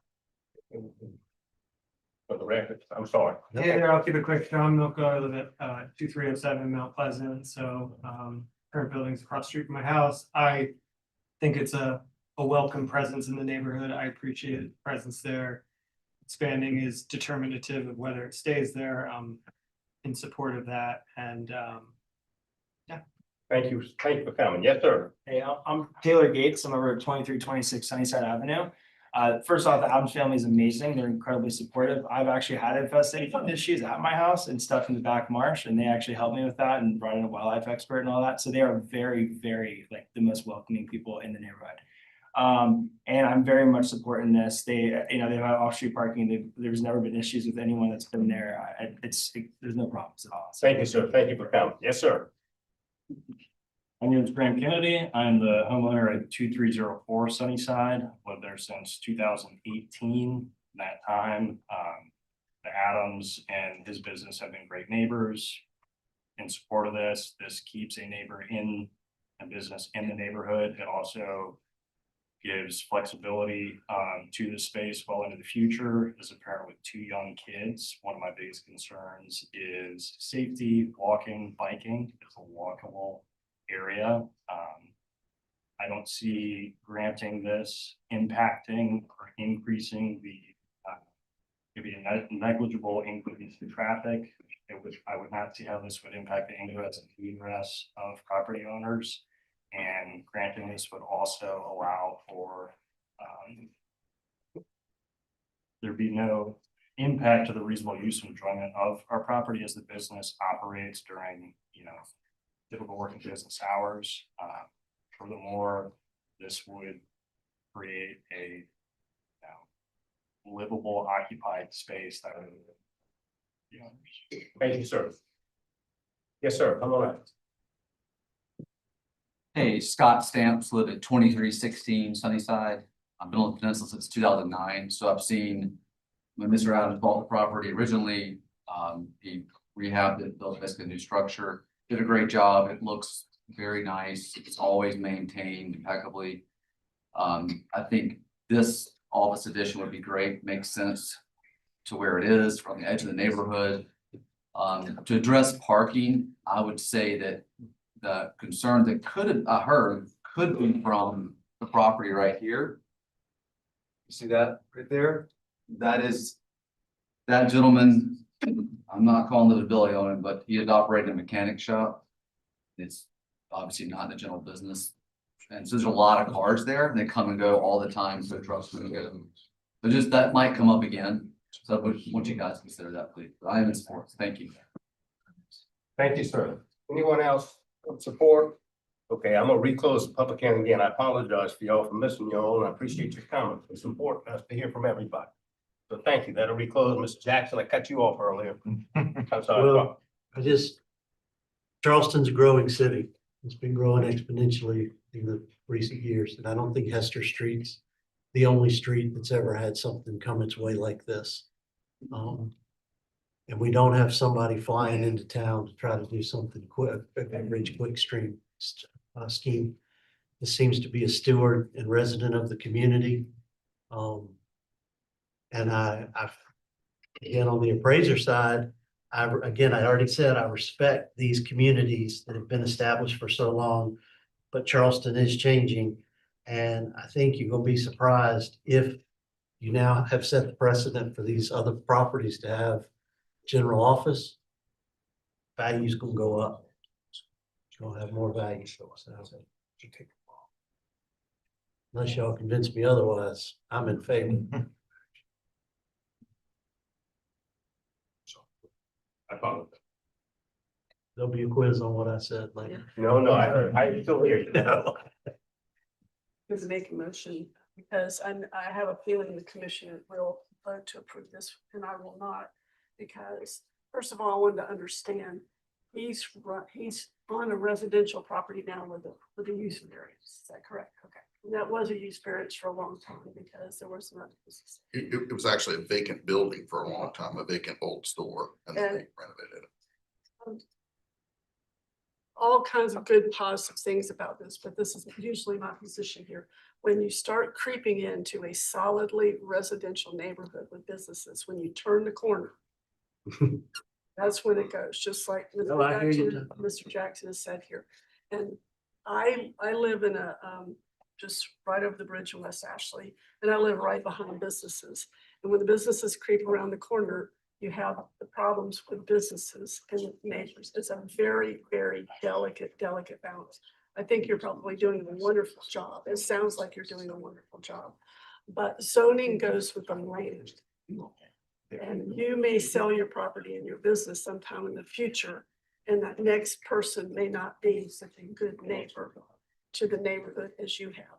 And that's one thing we always have to remember is when the owners come in and they're good neighbors, that's grand, but you'll sell your property sometime in the future, and the next neighbor might not be a good neighbor. And I always have to look at that myself as a planning commissioner, is I have to look holistically about that. And once you turn the corner with an office building, it's impactful on the neighborhood. And so. I just wanted to state that, because I know that this is a difficult one, because there's nothing around this business at all. So the same, Mr. Ryan. I guess, I haven't have a question for the council that's here. Why would this not be considered spot zoning? Because of the legal non-conforming use that's on the corner? I would suggest an executive session if you're looking for legal advice. I have a feeling it's awesome. Yeah, I'll move for an executive Okay, is there a session. I'd second? like to know. Is there a second? Before we take. Second that. Seconds, all in favor, so we're saying aye. So you know, we'll have no motions in executive session, just gonna get input from our council and be right back.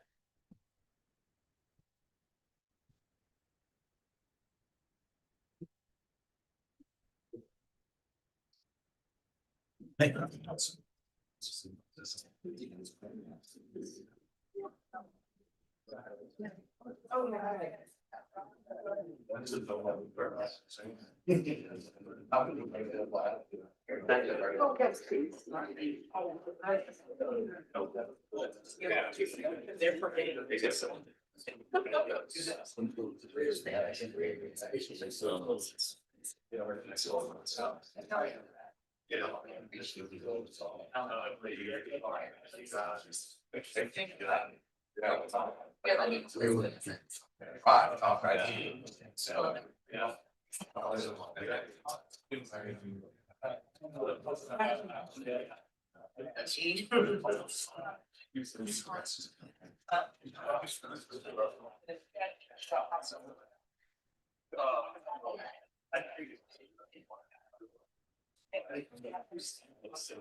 Anyway.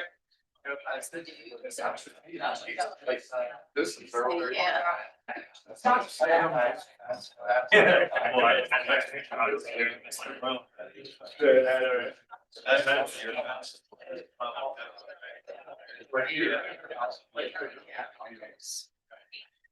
I was curious. France, I wasn't freaking in here, that, you know. Yeah, I'm fun. Yeah. That's my district. I love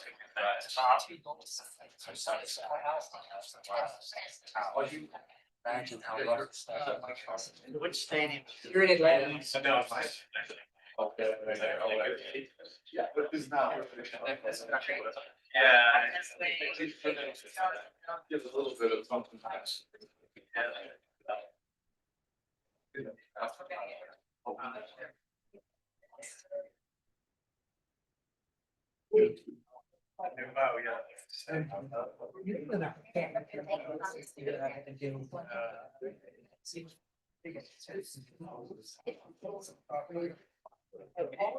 Consider later concerns, there is a way to mitigate that, upon the city, that you can take down city trees. Right. I would, if I were. Installing my business for my house, and that's how you do that. That's the force.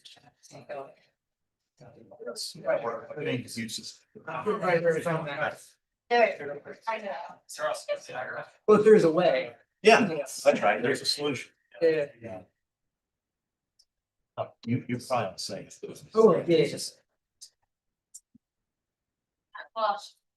Well, if it's a grand, you're wrong.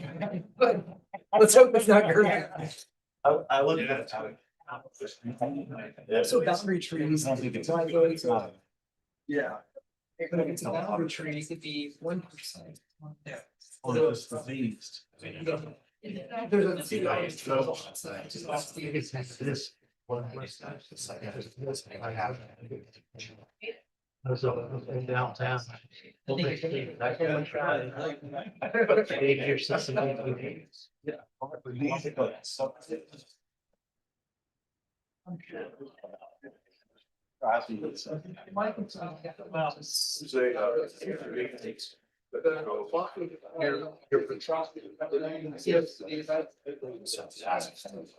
the comments were speaking about that.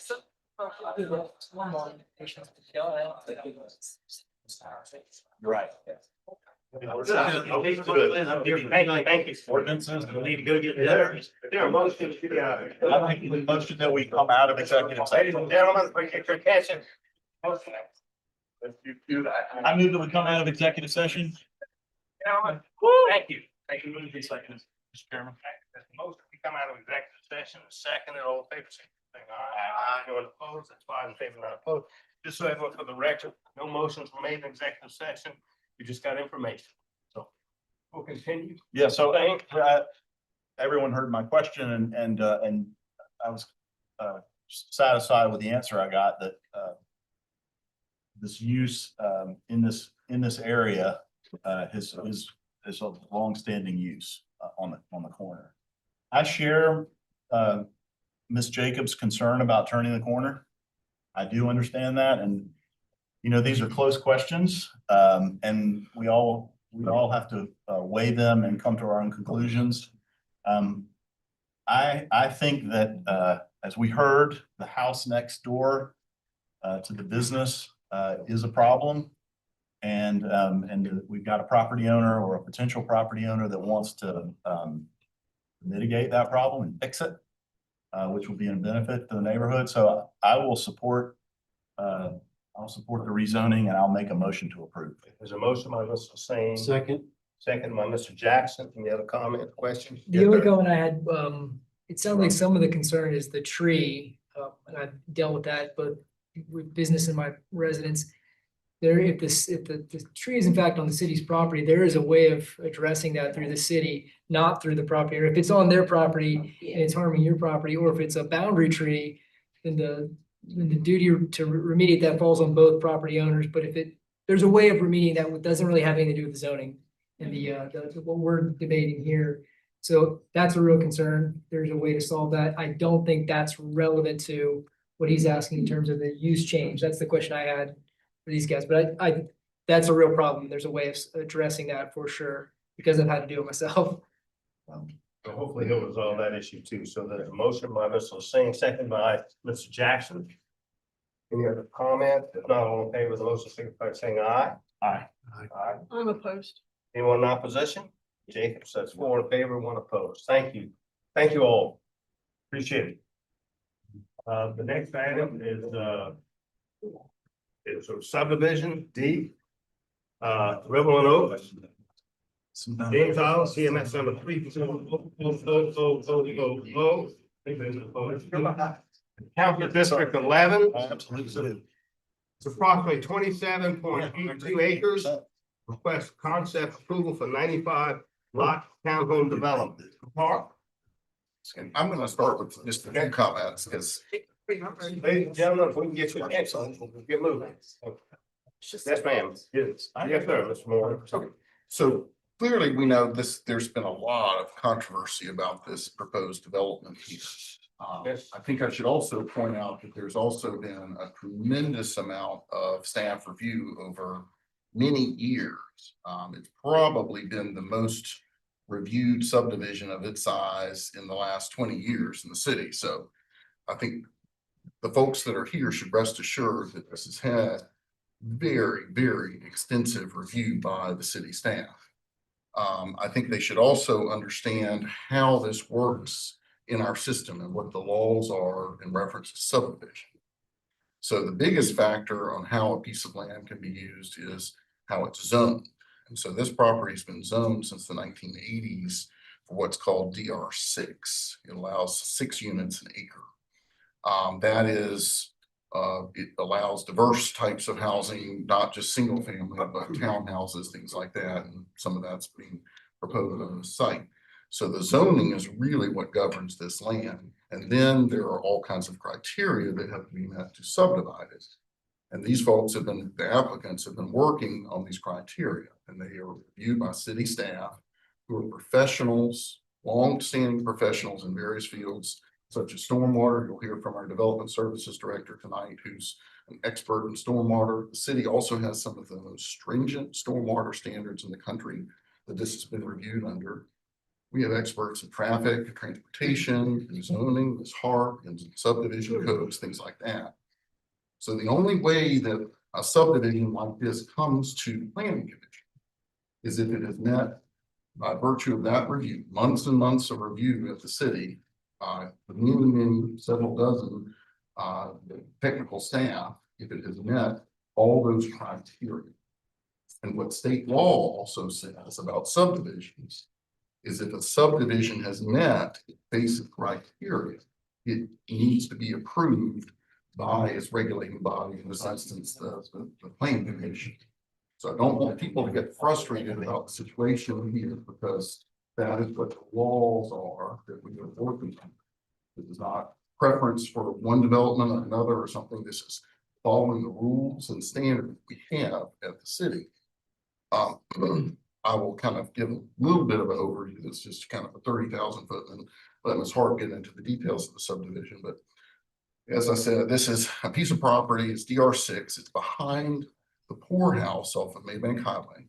A lot of people don't realize, but there was a easement, I guess, there behind, between the poorhouse and some other auto repair businesses and some storage facilities. That's this little cul-de-sac that's showing here.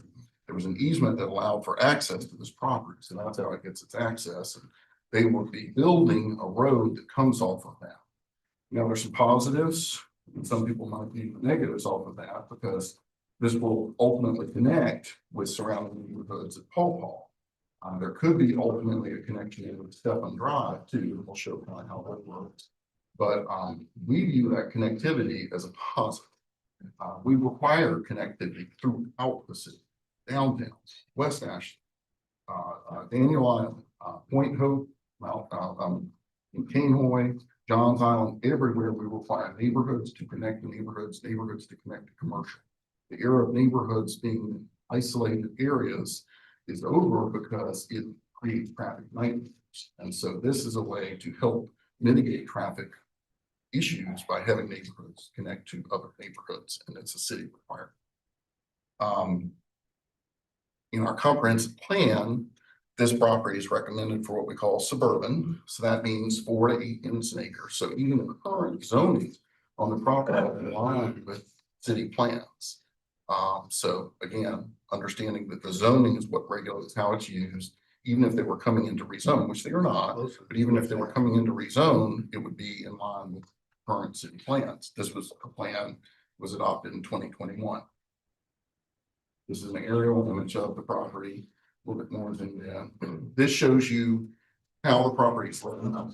I'll let Ms. Hart get into the details, but because we have such stringent stormwater standards, I think it's somewhere around about 40% of the property is going to be either green space or stormwater ponds. So that's a tremendous amount of stormwater capacity. And again, our engineers can talk to you about the standards and how they apply in this instance. But I want to point out how, like a street like Woodland Shores, beautiful street, beautiful houses, things like that. it was developed without basically any provisions for stormwater other than ditches out front along the road, which are mainly for the road itself. And yet along Woodland Shores, all these little red dots we see or red squares are where other subdivisions have recently happened for other additional units, over 20 additional units that don't have any kind of subdivision review. I'm sorry, don't have any kind of stormwater review because they're too small increase. But again, there's more development occurring in this area. This development that is the subject tonight happens to have to meet stringent stormwater standards that these subdivisions have not had to meet. So I'm trying to point that out too, so everybody understands that. I think with that kind of introduction, I'm gonna let Ms. Hart get into the details of the subdivision and go back to the other things there. Well, good evening. I'm Anna, zoning director. Congratulations. Well, thank you. Tonight we're here for to hear the applicant's request for a subdivision concept plan. Approval for 27.824 acres of Milbank Highway on James Island. The project will consist, as you can see, of 95 lots for one family attached, so townhomes, and the rights of way to serve those lots. The new parcels and the rights of way conform to the subdivision requirements for one family attached parcels in the DR6 zoning district. And as Christopher mentioned, it is zone DR6, 6 units per acre are permitted per acre of highland, not just gross acreage per acre of highland. Wetlands and graying trees are present on the parcel. Wetlands are proposed to be impacted, and any impact will be reviewed by the Army Corps of Engineers. The removal of grand trees will require approval from the Board of Zoning Appeals site design. The surrounding properties have a mix of SR1, SR4, DR12, and general business in the city of Charleston, and R4 zoning in Charleston County. As usual, I would like to remind you that the approval of this request is for a concept plan. This means that the applicant presented a concept for this subdivision to the technical review committee that meets the minimum requirements for a concept plan. There were 6 submittals to TRC, and I'm not sure if you were able to review the link for the plans, and there were quite a few comments. So if you look on the plans, every little note, it's a comment that was provided to the applicant, and all those comments at this point have been resolved satisfactory to the meeting the requirements for the code. That means that the applicant, this is again concept plan. Concept is a concept. This means that the applicant has to return to TRC for preliminary plat and road construction plans review. At that time, that is when the in-depth review will take place. If something in concept doesn't work, then it doesn't get approved. Simple as that. So right now, we are looking at the concept, and it must comply with the stormwater design standards manual, and will approve only, as I say, if they meet all the requirements for all city code. And that is, I will list the departments that they will review. That will be planning and zoning, engineering, stormwater, traffic and transportation, parks, ADA, GIS. So there's 8 departments that will review all concept plans and all subdivision preliminary plat and road construction plans. As mentioned, the city's technical review committee has reviewed and approved the subdivision concept plan for compliance with city standards for a concept plan, and the staff's recommendation is for approval. Thank you, Mayor. How much highland? Just. Do you have, let's see. 25.642 acres. So there's 27.824 acres and about two acres of wetlands. So if they develop at the fullest of the based on the highland, the parcel is entitled to 153 dwelling units, and the request is for 95. Thank you. We're gonna hear from the applicant. Before we do, I just want to thank everyone for your patience. We're gonna hear you as long as we need to hear you. We're here for you. I also want to compliment these folks on their kids. I can never sit that, I can't sit still that long. Is the applicant with us? Yes, sir. Come on up. Tell us who you are. Good afternoon. My name is Chris Donato. I'm with SiteCast. We are the civil engineering landscape architect representative. For the owner of So I think I've asked you, is Dr. Donato was your grandfather? yes, well, there's two Dr. Donatos. I have an uncle that's a doctor of chemistry and my grandfather was the medical doctor. Yes. Okay, your grandfather. Okay, I knew that. Thank you. Sorry. No worries. I first want to thank staff. You've taken all my notes and I've already said them all, but that's okay. And Mr. Morgan said that this has been happening for a long time. I'm going to put a number to it. This project has been on staff's desk for over 10 years. So there has been a lot of thought and a lot of work and a lot of reviews. There's been changes to the zoning code. The stormwater code has changed 4 times since this has been on your desk. So really appreciate the staff's work, efforts, meetings, time that has gone into this to get us to this point. It is much appreciated. Mr. Morgan and Ms. Hart made a lot of good points. I want to get into a little bit of the details of this project. We are at 27.8 acres with 11.7 acres of open space. That's 42% of this site is being held in open space. I've never been involved in a project with that much open space. I'm imagining that doesn't come across this body very often. So I think that's impressive. We are allowed 6 units an acre. Right now we're at 3.7. So a significant reduction. Part of that open space is going to be held for the farmer's market. You may or may not know that there's a farmer's market out there several weekends of the year. That space is being preserved. And it will also be preserved on a final plat of open space for continued use. Really want to stand here and thank the poorhouse. I think the poorhouse is an institution in this city. I think it's an amazing place and I want it to thrive and do well. We've had multiple meetings with the poorhouse to work with them. They hired a prominent landscape architect named David Tomlin to come in and do a study. And that would benefit them and help them keep their business running as smoothly as possible with on-street parking and with a loading zone that they need to get vans in and out of there. We like the plan, the city liked the plan, and we adopted it, and we think it's a great way to move forward with our neighbor. Traffic is always a concern, but as Mr. Morgan said, the city promotes interconnectivity, and that's exactly what you're getting with this project. We are connecting Maybank Highway to Paw Paw, and what this really does, this allows the residences and the patrons of the poorhouse to the light at Woodland Shores and Maybank to make a left turn. Right now, with the median improvements that have happened in this area, if you haven't seen it, anybody leaving the poorhouse that wants to go left has to take a right and make a U-turn. This is a much better plan. This is a much better option for anybody that wants to take a left. Trees are always a concern. I have walked the site several times with Eric Schultz of staff. There are 42 grand trees on this site. We are showing the removal of 3 trees. All 3 are graded F, which are allowed to be staff approved for removal. We're only removing 3 F trees on 42 grand trees on this site. And if you've ever walked a site with Mr. Schultz, you know getting a grade of F is not an easy thing. So that tree is in poor shape and disrepair. And then last thing is stormwater. Mr. Morgan already touched on it, kind of stole my thunder. This is the toughest ordinance to meet. In 2020, the city revised their ordinance that anybody in a special protection area, which we are in, has to reduce their runoff by 50%.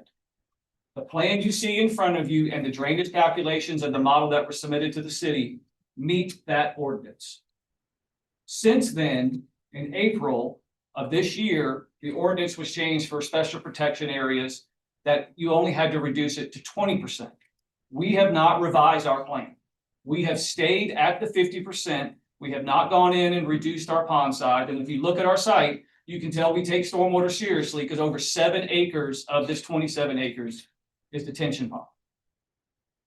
So We didn't come back, we didn't revise it to say, okay, wow, we can reduce our pond size. We are 2.5 times more stringent on the stormwater on this site than the code requires. And the last thing I'd like to leave you with, and Mr. Morgan touched on this, there's a reason we are on the agenda after 10 years. And that's because staff believes that we meet zoning code and stormwater code. And that's why they recommended approval. And I hope you see that the same way. And I would love to sit here and answer any question that you would have. Thank you, sir. Anyone else to speak of this? We're good? Okay. I'm Sabrina. My name is Ashley Von Denning. I'm here as a representative applicant and happy to answer any non-technical Gavin will questions. let you know. Thank you. Thank you. Would anyone, thank you, Mr. Levin, appreciate it. Would anyone like to speak in favor of the application? Anyone here would like to speak in opposition? No, come on out, tell us who you are, where you live, and if you represent someone. Thank you. Good evening. I'm Adam Friend. I think I know most of you here because this is not my first time coming to these things. As you know, I'm an advocate in the area for trying to preserve as much of the low country that we have left. The city has not been our friend, in our opinion, on James Island. John's Island, I think, would say the same thing. I've owned the property on Woodland Shores Road at 448 since the mid-90s.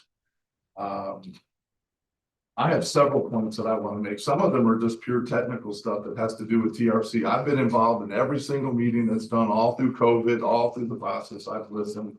I've asked questions. I'd like to understand first off, or why, at the last TRC meeting, why wasn't the public made aware that this was going to be a paper-only return that could reach approval? I think that's something that needs to be noted. If we're going to be listening and being allowed to ask questions, technical questions, I think it's important that the public be allowed to know that this actually could get approval and not come back to a TRC meeting, because that had never happened in I don't know, I think I've been on 7 or 8 of those calls over the 10 years. So that to me needs to be looked at. Public needs to know that this is a paper return only approval process. So that's one thing. Secondly, your water plan. Seems like some members of this table are well aware that the water plan was rolled out. Millions of dollars were spent by the city to get that data. It's phenomenal data, really legitimate data. And I don't know, has anybody looked at the water plan in connection with this particular parcel? Has anybody done that? We're gonna get some answers, so I appreciate it. Thank you. Well, I have that in front of me that I've taken a look at, and that parcel, I mean, there is a reason that they need to stick to 50% without a doubt, because the recommendation for that particular area, and actually all of about 50 houses that are in our general area are recommended to be purchased by the city or somebody and turned into, including the entire front 9 of the golf course, the municipal golf courses, designated to be turned into a giant retention pond within 50 years. That's the recommendation of the experts, that this area is so flood prone that the sustainability aspect of this particular basin, the Stono River Basin is what you guys called it. That's the recommendation to maintain the livability for the rest of the people in that basin. Think about that. We're saying that half of this parcel, a huge swath of our area, half of the golf course is meant to turn into retention ponds, a large retention pond. It's your data. It's your experts that you paid millions of dollars for. Very concerning to me. If you look at the picture of just the here and now of the amount of just rainwater inundation that this same area is susceptible to, over 60% of that particular parcel, I'd go up as much as 70, I don't have a way to measure this, but is colored in orange, which is the designation of that's how much impact that just rain has on this particular area. So I hope you hear the passion in me that this is where I live. This is where a lot of the people here live. The owner of this property is in Greensboro. They have nothing to do with this area. They're going to make their money, profit, take it, go do their next project. Eastwood Homes, I believe, is the builder behind this. Doesn't take much research to see what they've been doing when it comes to their quality of work and how they've treated their customers. We're very concerned about that they are the builders for this particular 95 townhomes. I know that's past your purview, but that's something I want to put on record. We have very big concerns. I've met with you, Mr. Morgan. We talked about the need to have these manuals updated. They need to include a component where community is mandated. It should be mandated that a community meeting be given so that the entire neighborhoods can participate at once to talk about what their plans are. They did do that about 5 years ago, and I know they didn't like the outcome of that because people do get passionate about things. But that needs to become a component in these manuals that becomes hard and fast, because it's important to have the feedback of the people that live right in this area, any of these builds. It's very important, and you can't expect everybody to come to these types of meetings. It's just not possible. They chose, Ms. Dennick chose to not do that at all. She went one-on-one with everybody. I would have been interested to know, but I refuse to set up meetings like that because there's benefit when you have people in numbers. That's why we do these things. You can hear your neighbors talk. You can think of things you might not have thought of. So again, I know that this is a rubber stamp type of a situation. I've done this before. I warned my neighbors about that they can come up here and get on that. But these are very important factors that I think need to be considered. Trust is at an all-time low at the governmental level. If you don't know that, it is. And one of the reasons I'm interested in trying to get up there because I care about my community. I care about the people, all of them. And I plan to be a voice going forward to make sure that they know that they are cared for and they are heard. And it starts at all levels, city, county, town. You have too many jurisdictions, can't fix that all at once. So, but those are my points I wanted to make tonight. I appreciate you listening. Thank you, and thank you for coming and telling us every time you speak well, so we appreciate that. Thank you for coming out tonight. Thank you. Yes, sir. Good evening. My name is Grasha Rodriguez. I am a Woodland Shores resident. And specifically, I am on the side that will be directly impacted by this development if my house will back up to this development. For years, it's been brought up, Charleston has faced public criticism for behaving like a fill and build city, clearing natural forested sponges, filling low-lying pockets, and replacing them with high density. The Riverland Oaks proposal is a textbook example of this outdated paradigm, but tonight, we have the power to change that narrative and prove that the city of Charleston is actively steering away from fill and build development. And I'd like to share this poster that I have.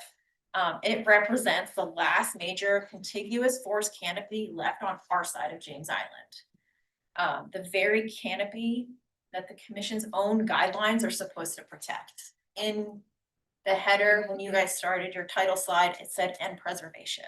So I'd like to share a snapshot and to orient you of, this is West Ashley, Holly Road, and Maybank Highway. And the major thing that sticks out to me, is this last bit of green that we have left on our side of the island. Yes, we have the county park, but the county park can't take care of everything on our island. It is just glaring. It's the only thing left that's a nice strip of green land. And we're about to destroy it. Now, I'd like to say that I am not against complete development at all. But we need smart growth, not maximum density. While yes, this tract is zone DR6, that's a maximum ceiling, not an automatic mandate. Commission has full authority to deny this plat based on neighborhood incompatibility. So I ask you to reject these towering townhomes and direct developer to transition to low profile, single family detached homes that actually match the character of the surrounding neighborhoods with single resident family homes. And I'd like to also make a comment that's not on the paper is there's a reason it's been taken 10 years and nothing's been getting done is because there's so many issues. It's a wetland. And so let me just stick to my paper here. I'm getting very agitated. So let's look at the sheer physical scale of these proposed structures. Under DR6 standards, height is capped at 3 stories or 35 feet. However, by utilizing a drive under garage design and then elevating those structures on several feet of artificial dirt fill, because again, we have this criticism of fill and build, which is exactly what we're doing here. to fill the wet basin, they were functionally standard as 40 to 45-foot structures towering over our backyards. To put that in perspective, 40 feet is taller than most mature grand oak trees. So this would tower over that. It's taller than virtually every commercial building on James Island. Even the Harris Theater down the street, yes, it's barely 24 feet tall, but how does it make planning sense for a residential area to stand taller than the oldest trees and nearly double the height of our main commercial corridor? Second, density, of course, threatens our infrastructure. I'd like to address the 1.3 million Hollings Road drainage improvement that I know is used as a shield to provide relief for existing homes in the area. But that funding, again, was for the existing homes in the area, not the additional proposed townhomes. Paving the 28 acres of natural sponge is going to generate millions of gallons of runoff. Elevating the local water table and pushing floodwaters directly into our crawl spaces and foundations. So you're essentially washing away all the money that was put towards existing chronic flooding issues. And clearly we have them because we're investing in the area to improve the chronic flooding. So I am, for one, putting towards approving that residents would see as a huge win. I live on Woodland Shores. I am one that's so grateful for the sidewalks and sewer updates on our street. And I'm very grateful for what the city is doing for that. And I'm sure the residents on Holland Road will be grateful for their improvement once it's complete.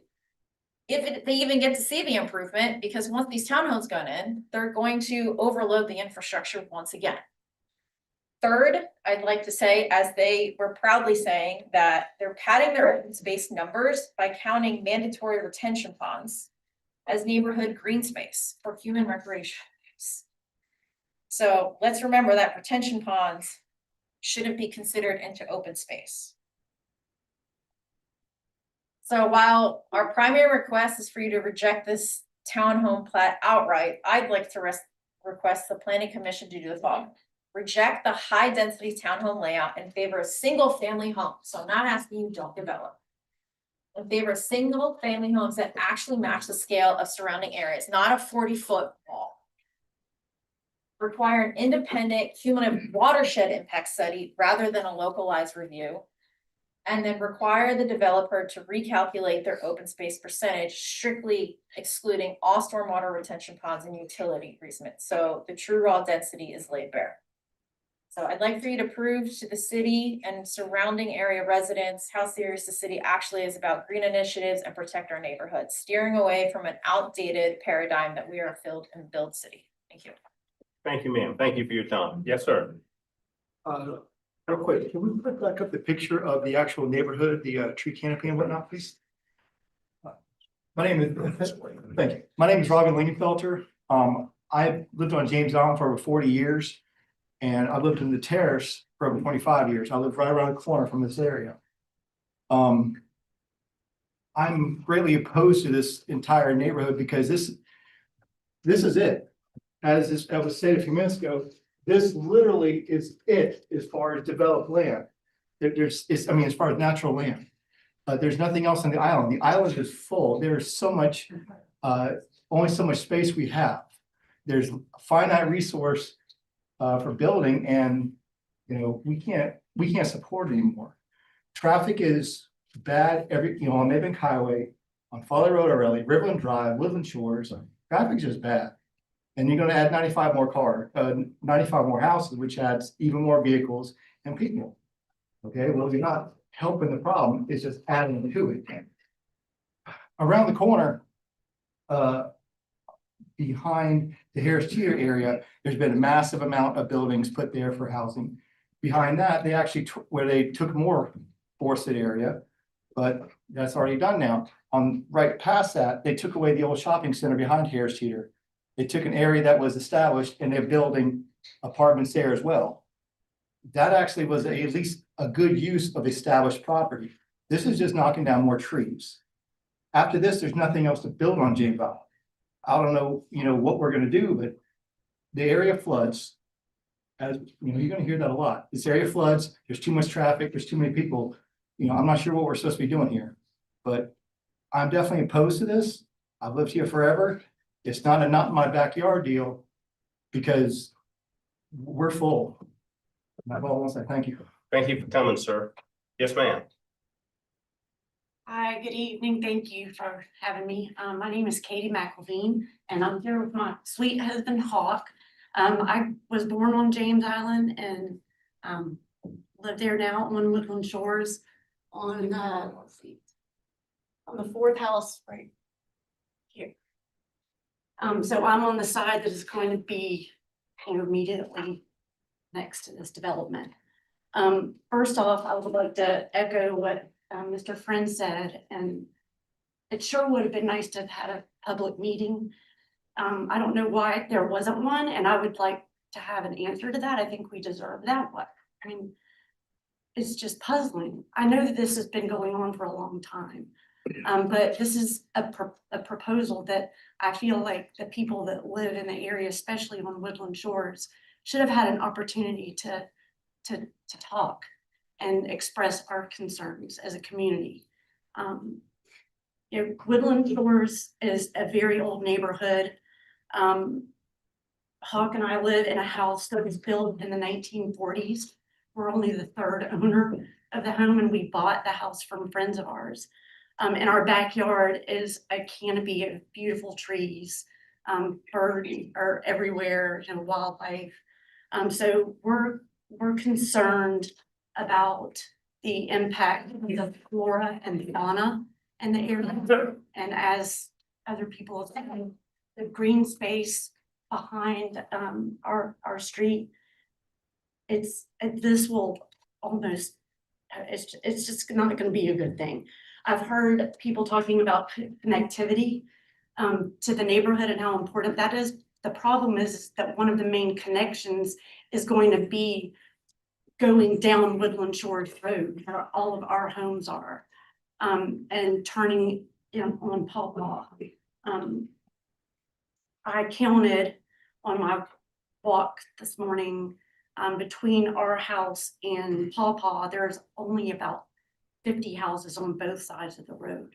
And so you're talking about a 95 unit, townhouses that, as someone else mentioned, are going to tower over it. This is a very small, yes, it's 20+ acres, but it's a sliver of land. And so I'm very concerned about the height and how it's going to impact the street and the view that we all have in our backyards.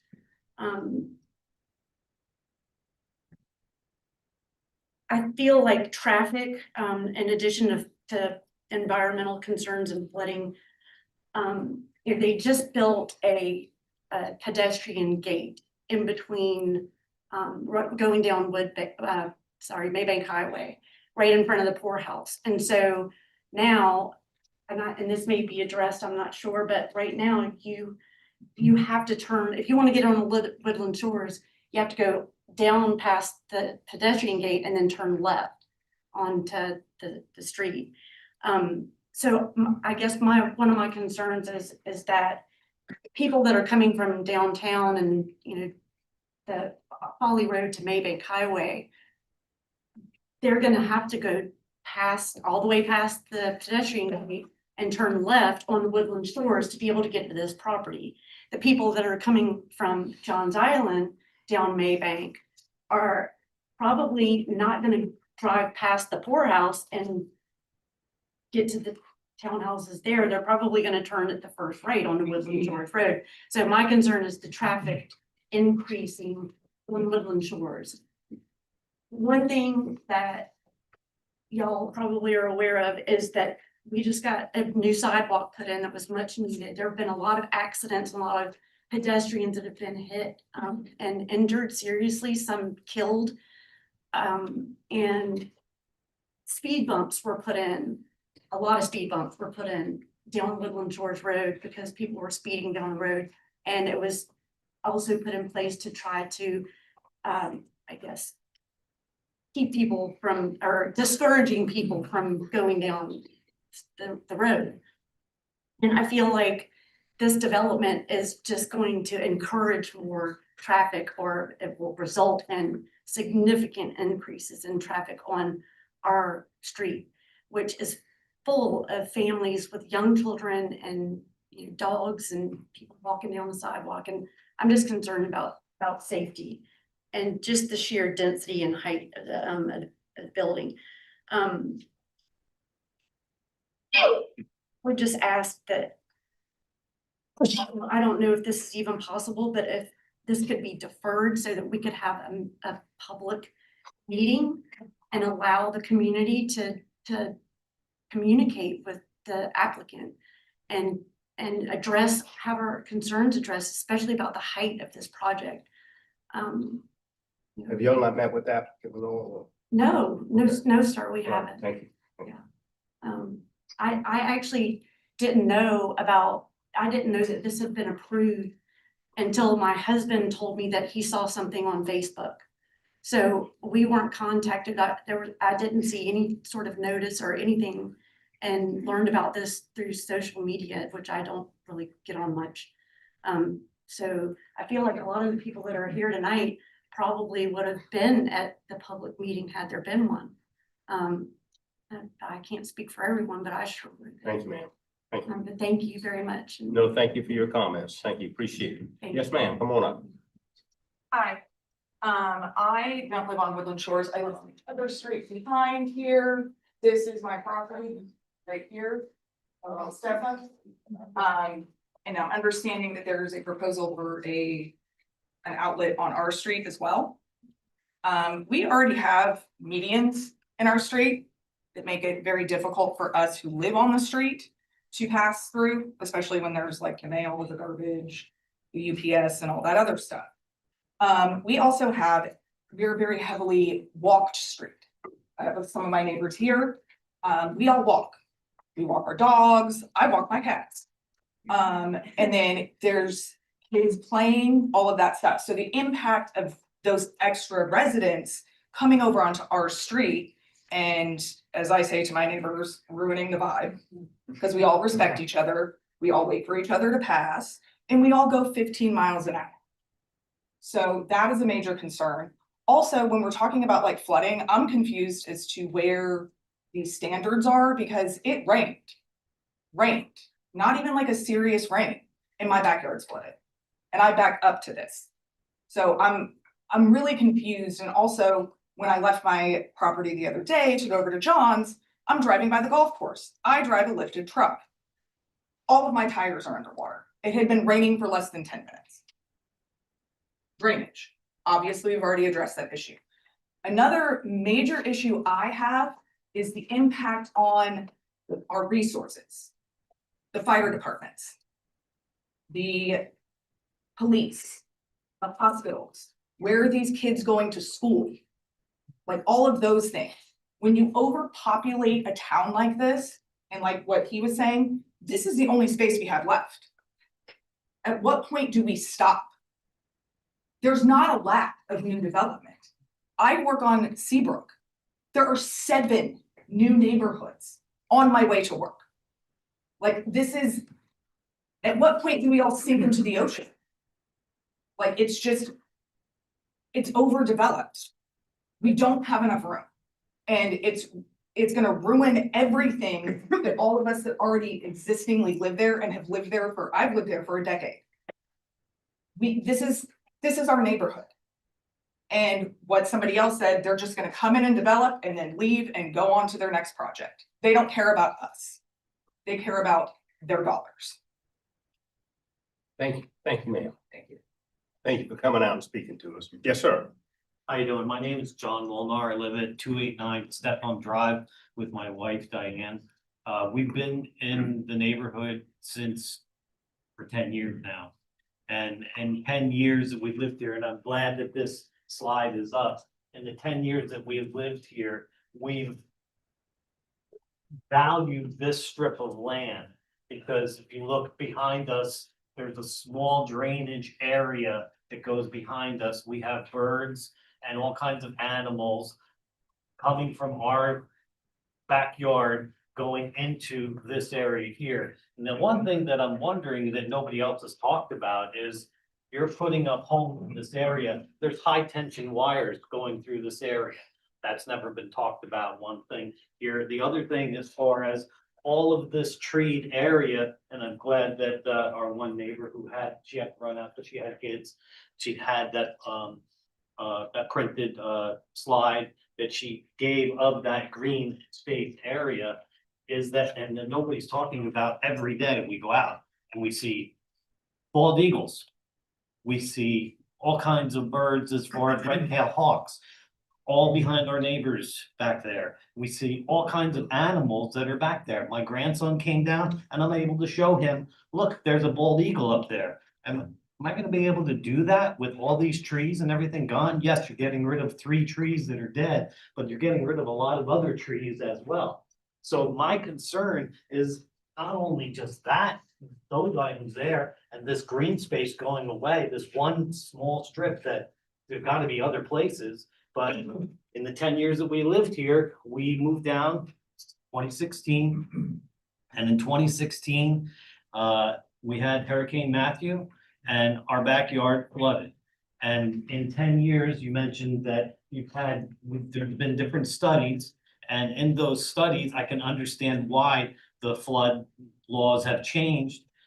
I can tell you today that my backyard floods, like last person that was here, so quick in rain and that's because of, and I know for a fact, and nobody's talked about it either, is that since we've been here, these townhomes have gone up on Stephen Drive. And then they also put 7 homes up here as well on Stephen Drive. So that got rid of our green space on Stephen Drive, but it definitely increased the flooding in our backyard. And so that's my concern, that you get rid of this green space, as all the other neighbors have said, and we're gonna have more flooding issues. So that's what I wanted to say. Thank you. Where'd you move from? New Jersey. Okay, thank you. I hope that doesn't. I'm not in New Jersey, so it's okay. Didn't say Ohio, you're okay. Hey, good evening. My name is Nathan West and I live right here at 404 Woodland Shores. And I have huge concerns about the flooding, as everybody else has brought that up. My house is 100 years old and is about 2 feet under the elevation of where the road is. So it acts as a retention pond. All that water goes right into my yard and it's got nowhere to go. And I feel like having this neighborhood is only gonna make that way, way worse. And we've already talked about the traffic that is gonna be dumped onto Woodland Shores. We cannot sustain that traffic. It's already too bad as it is. It has affected the livability of our neighborhood. And then the other thing I want to bring up is that this is going to be an access point to the neighborhood. And I don't know if y'all remember, but years ago, when they put in the those power lines there, they staged all the construction right there on our street. And so for, I don't know, 6 months, we were weaving around heavy machinery and huge trucks. It caused property damage. And I'd ask if this neighborhood is accepted, that access is blocked for any construction traffic and not opened until the. We're gonna get some answers on some of those. So. Okay, that's it for me. Thank you, sir. Thank you for coming. Yes, ma'am. Come on up. Hi, my name's Jennifer Gibson and I moved to Stephen Drive in the early 2000s. The poorhouse wasn't there. It was Easter Bees. I would take a left, right on Maybank Highway at the Piggly Wiggly, go down this old country road to my house on Stephen Drive. I've seen tremendous growth, which I mean, Charleston's beautiful and so is James Island's wonderful. So people want to live there. So I understand that I understand that growth is going to happen.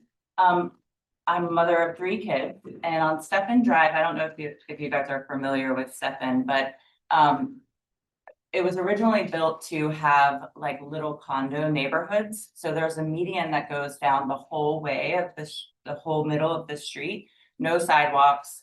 So it's a little bit dangerous for my kids to walk through. They've learned, they're 16 now, so they've learned how to get by, but since we've been there, like that gentleman was saying, that every little space right across from my house was 2 wooded lots. Those turned, are now 8 townhouses that face my house. Up at the top of the street, we had this nice open space, and 7 houses, and I love my neighbors that are on there, so. But now there's so much more traffic down the road, and it's actually kind of scary when there's emergencies and emergency vehicles have to go down the street, because some people, there's nowhere to park, so some people park on the street, and these fire trucks have a hard time getting up and down the street. And I think that if there's this connectivity to this other street, that's gonna increase the traffic on Stetson Drive. And that's gonna increase it's gonna be harder for those emergency vehicles to get through there.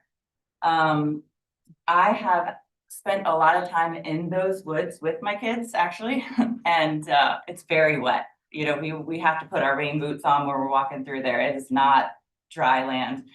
And we've seen some incredible animals back there. There's lots of, it's gonna be a shame to see that, to see that be built on.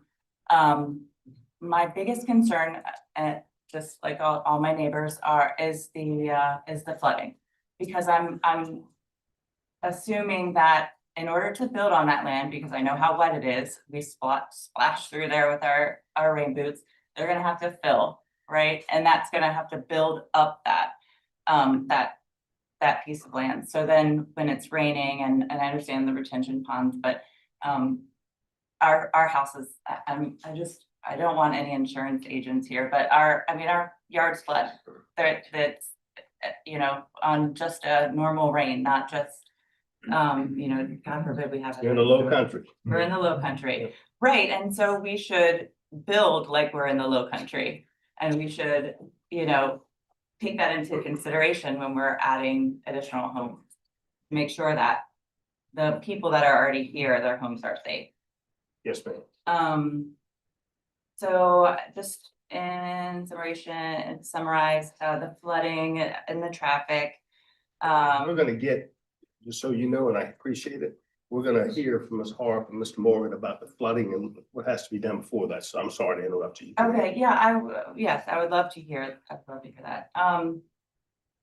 The other thing is the safety of turning in and out of Stephen Drive. The gate was built up, someone mentioned it earlier, the pedestrian gate was built up on Maybank Highway, and so we have a very small space to turn left out of our neighborhood.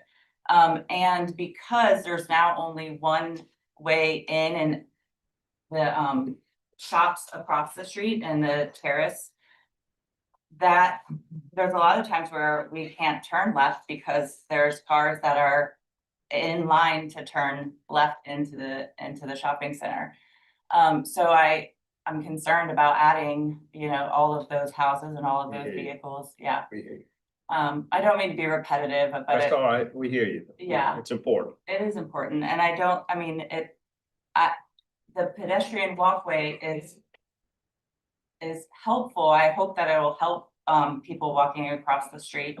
But adding the additional houses, I think is going to, I don't know if that's gonna continue to help. I just want to make sure I have all my points.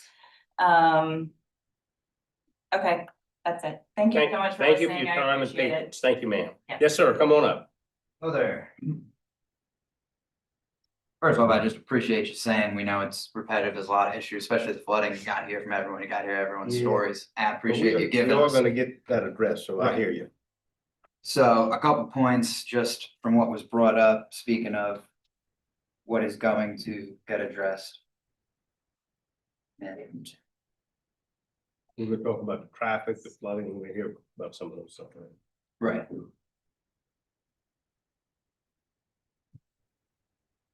we mentioned our city has the strongest stormwater standards, yet it seems time and time again, we have the strongest, and then on James Island, we're dealing with issues. Just a couple quick examples of Shoreham Road. I don't know if anyone is familiar with Shoreham Road.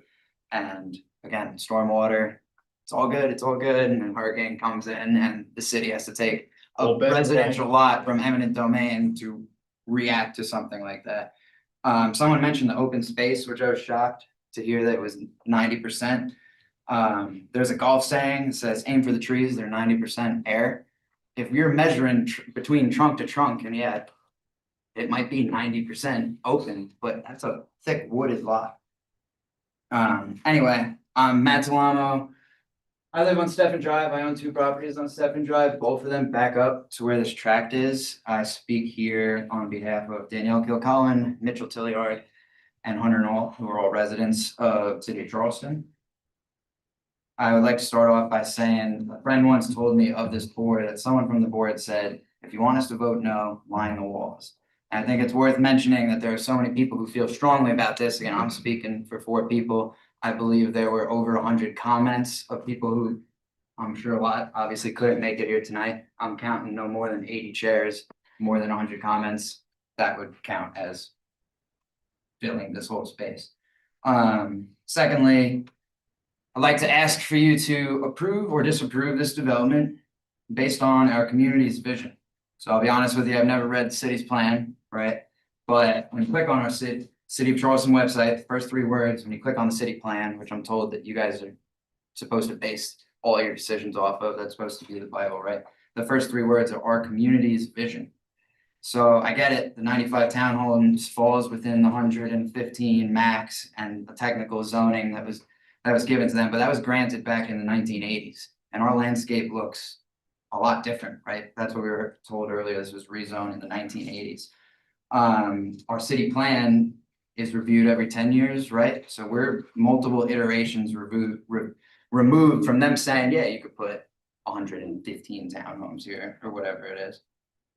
So I've asked you to make your consideration based on the community's vision. When I think of our community's vision, and I'm out talking to people every day, and my first thoughts in this sense is some of the negatives. There's so many pros to Charleston, but one of some of the negatives you hear from all our residents every day. Oh, there's another development going up. Oh, it's too much traffic. Our roads aren't built to handle it. Another 100-year-old oak tree getting cut down, another wildlife habitat destroyed. And this is just, we all feel strongly about this. And especially James Island, another year, I hope my house doesn't get flooded. So I live on James Island. I don't like sitting on traffic on Maybank Highway. The thought to add 95 more households of cars backing up to our already long commutes in the morning, you know, the city can control this. We can't control the crazy amount of building that's happening on Johns Island, which is crowding Maybank and forcing it to a standstill every morning, but we can control this. I did not enjoy during Tropical Storm Debbie when it rained, you all probably remember, for about 5 days straight. And day 2, my crawl space started flooding. Again, I'm on Stephen Drive backing up to this track. And I had to go to Lowe's.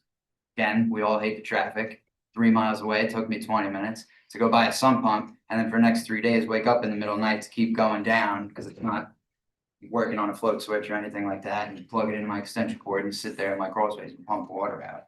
And we're talking about putting a development right back there.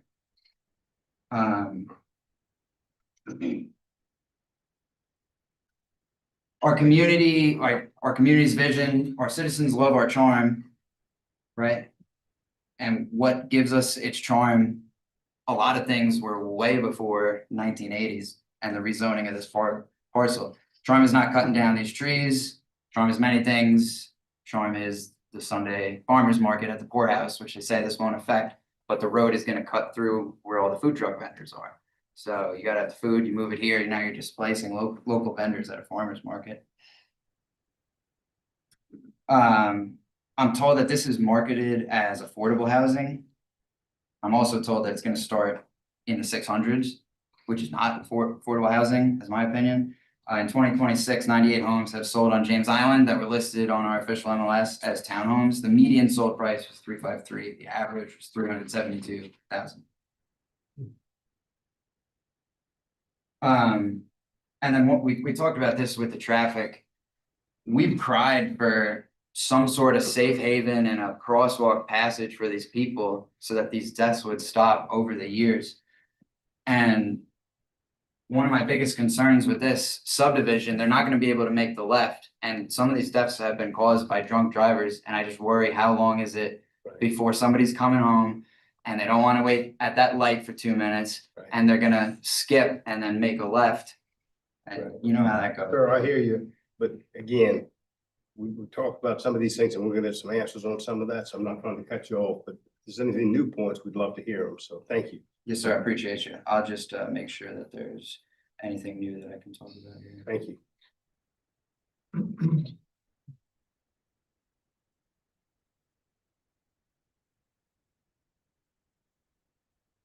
Oh, I'll cut my time with that today. The wetlands, I don't get how it's like 0.04. We walk it all the time. Again, we like looking at the animals. I could say some stories about the owls that we like listen to at night, but it's wet again. I flooded out. I hear you.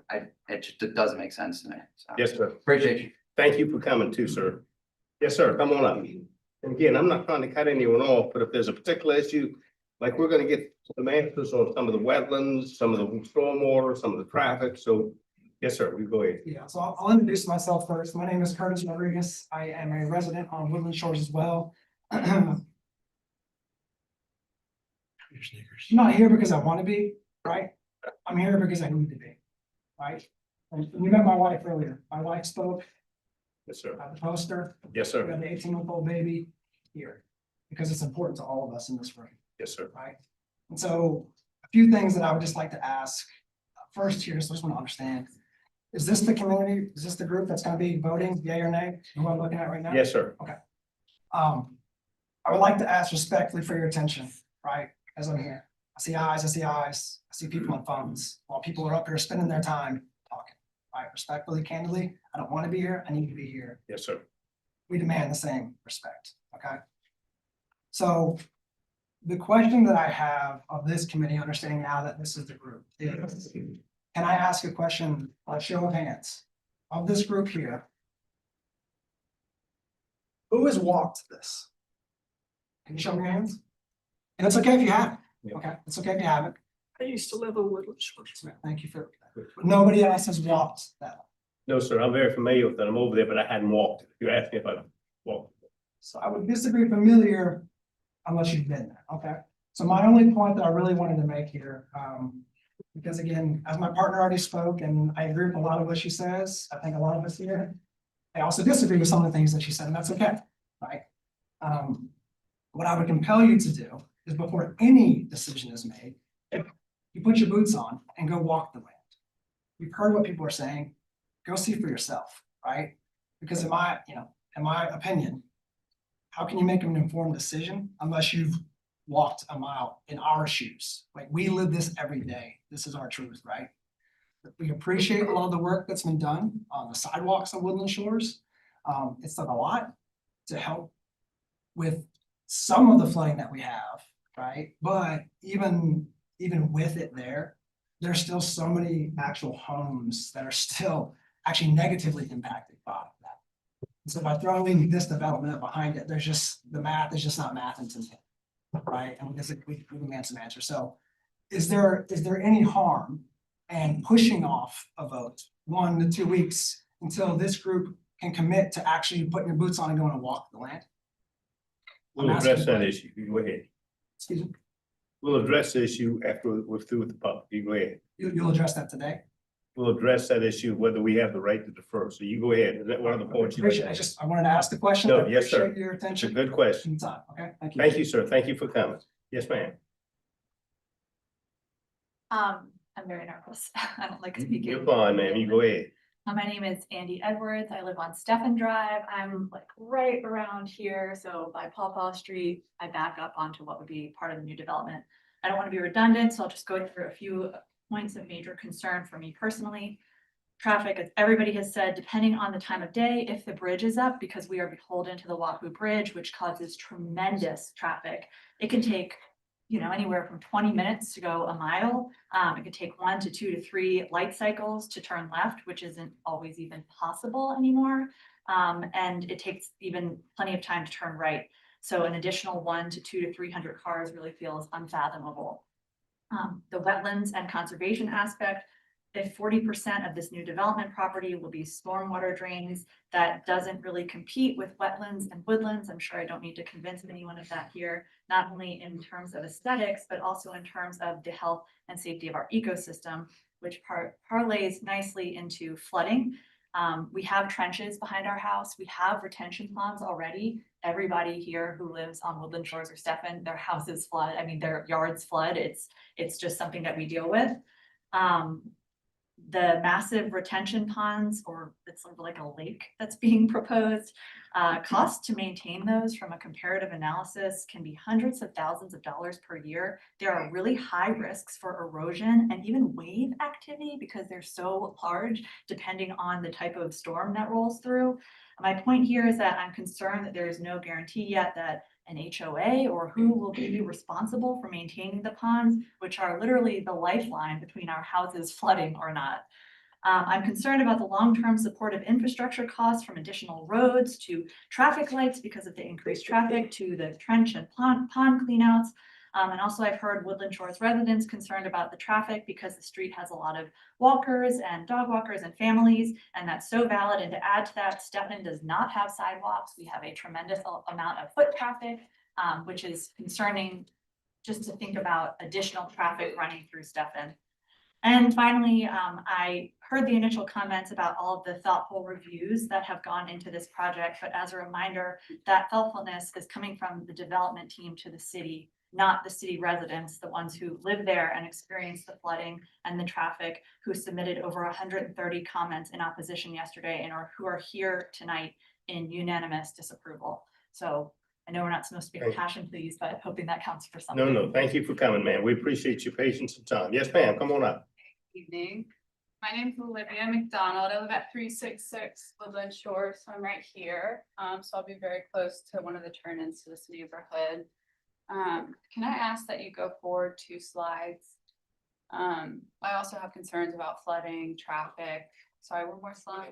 So I won't go over those again. One more. It's the one about the green space. Okay. One that shows the green space on the site. So obviously we don't want this land developed because it's green space. We want to preserve green space. The Charleston Comprehensive Plan addresses that they want to preserve green space. This is all touted as public passive open space. I think they're saying there's going to be 40% green space with this new development. If you look up there, the usable open space is listed as 1 acre. So that's a dog park. And then the other usable green space is going to be a parking lot. So all this green space is for stormwater retention. It's not usable by the surrounding neighborhoods. And I think it's worth taking a look at maybe just incorporating trails or just something that the surrounding neighborhoods can use to make it more conducive to the neighborhood, because it's not conducive to our neighborhood the way that it's proposed right now. That's all. Thank you, ma'am. Thank you for coming. Yes, ma'am, come on up. Hi, my name is Esther Peterson. I live right next door to Olivia. So I am, I'm right on the corner of Woodland Shores and Paul Park. We know Olivia, we know you. I live right on the corner. So I left my notes at home, kicking myself, but I did want to make a couple of points. Yes, we're all concerned about flooding, and I know you're going to address it. Yes, ma'am. It popped into my head. We had a 100-year flood episode in 2024. Normally, my house usually looks fine. It's only zone 7 out of 10. So I'm in a flood zone, but I'm not 10 out of 10. They had 7 inches of rainfall in 1 hour. And I have the pictures. I can show them to you. I can email them to you. I believe you. It was the lake. I believe you. And there's a trench going down Paw Paw. That trench obviously overflowed. So my concern, and again, I don't think these retention ponds are going to alleviate an issue if we have a severe storm, a hurricane. You can't turn on the news and not see what the weather is changing in the whole country. And it's not going to get better here, it's going to get worse. So I believe this development, these homes, if they're high rises, what if we have a hurricane? We haven't had a major hurricane in a while. Yeah. And also, I'm concerned about the wildlife. I know these developers, they don't care about the climate, they just want to make their money and leave. They don't care about the wildlife. But my concern also is where's this wildlife going to go? Are we gonna have the same issue with coyotes that are currently going on now in Sullivan's Island? There's coyotes back there. Where are they going to go? Where are the deer gonna go? This could be a dangerous issue. I'm concerned with all of these things. And again, I wish I had my notes with me, but I at least wanted to make these points. And if there is an email address, I would like to email you those photos if I could get one. Okay, well, we're gonna get you, Mr. Morgan to do that at the end. We'll get you that. Thank you. Thank you for coming, ma'am. Yes, ma'am, come on up. Hi, my name is April Varanoff. I'm here on behalf of my husband, Michael Varanoff. I live right here. Right here is my driveway, actually, at the start of Paw Paw, and this is right now a dead end, which it has been since I've had the house in 2010. Some of my biggest concerns that I just wanted to mention, obviously, are the flooding issue. When she mentioned the 2024 incident, that year, because it flooded so high, the creek that ran between Howell and Stephen was so high that people were able to kayak down the water, Small Creek. I'm also concerned about the wildlife. We've recently seen baby deer in that area. We've even rescued 2 baby raccoons along with 5 possums recently. I'd hate to see more and more residential or commercial real estate go up at this point, because I do feel strongly that this is one of the last pieces of green land that we have. I think that was pretty much, I think everyone else did a really great job at covering a lot of points that I wanted to make too. But we love our neighborhood, and you know, it was created as a dead end, and I want it to stay that way. We're gonna do as much as we can to protect it, so thank you, appreciate it. Thank you. Yes, sir, come on up. My name is Justin Ferreira, a lifelong Charlestonian, also a developer. And some of my friends that live in James Island asked me and reached out because they said, you've developed townhomes and apartments in Charleston, Texas, the Southeast. You also been on the West Edge through the Revitalization Commission, thinking about smart growth. We wish we had a commission like that, but this is a surprise. So you could go forward or back one slide. Just had some options. Keep going. Yep. No. So, you know, I appreciated Mr. Morgan's commentary that this has been zoned for 30 years and has taken great amount of collaboration. And I think what I take from that is there's a great amount of appreciation from Charlestonians on the effort that city staff has gone into it. But 30 years doesn't mean it's compatible. It means that it might be technically compliant at the time, but also might be completely out of compatibility with the current state of affairs. If you look at these lots, the townhome widths are about 20% as wide.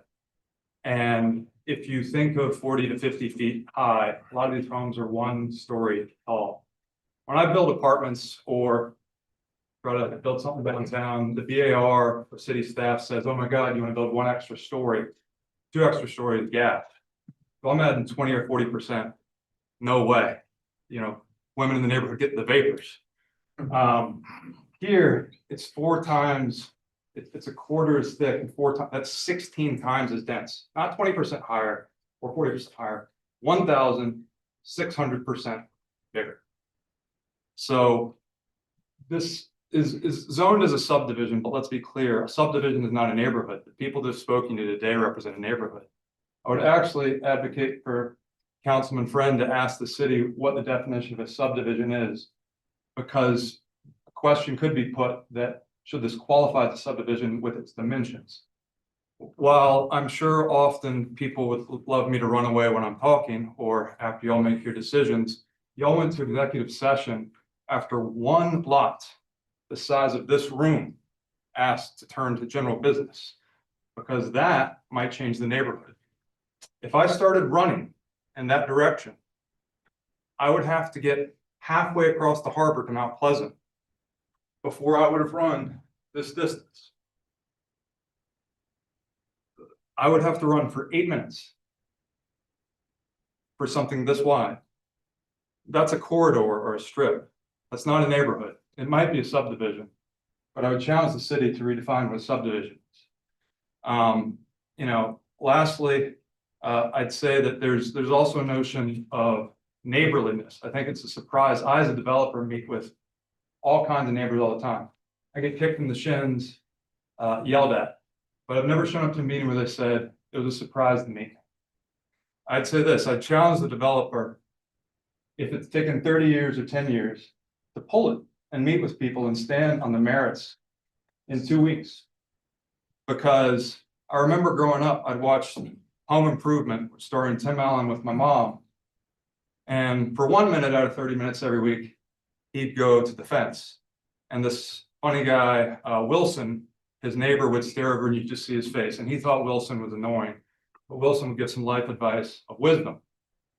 And Tim would go and it'd solve his concerns for the day. Can you imagine if you went and instead of a neighbor giving advice, you had a 40-foot tall shear wall, not giving advice, but encroaching on what has previously been there for 30 to 80 years, that previously didn't speak with you, but showed up. That's an avenue. That's not a neighborhood. I ask you all to apply compatibility of neighborhood principles and also your backgrounds in cherishing parks, green space, preservation of neighborhoods. And I know that you did not zone this, but you do have the common sense to know what's compatible in 2026. And quite honestly, just drawing everything that's not built on top of green doesn't make it green. Thank you all. Thank you, Steve. Anyone else like to speak in opposition? Anyone else? All right, so we're gonna hear from the applicant as well as the city to answer some of these concerns. Yes, sir.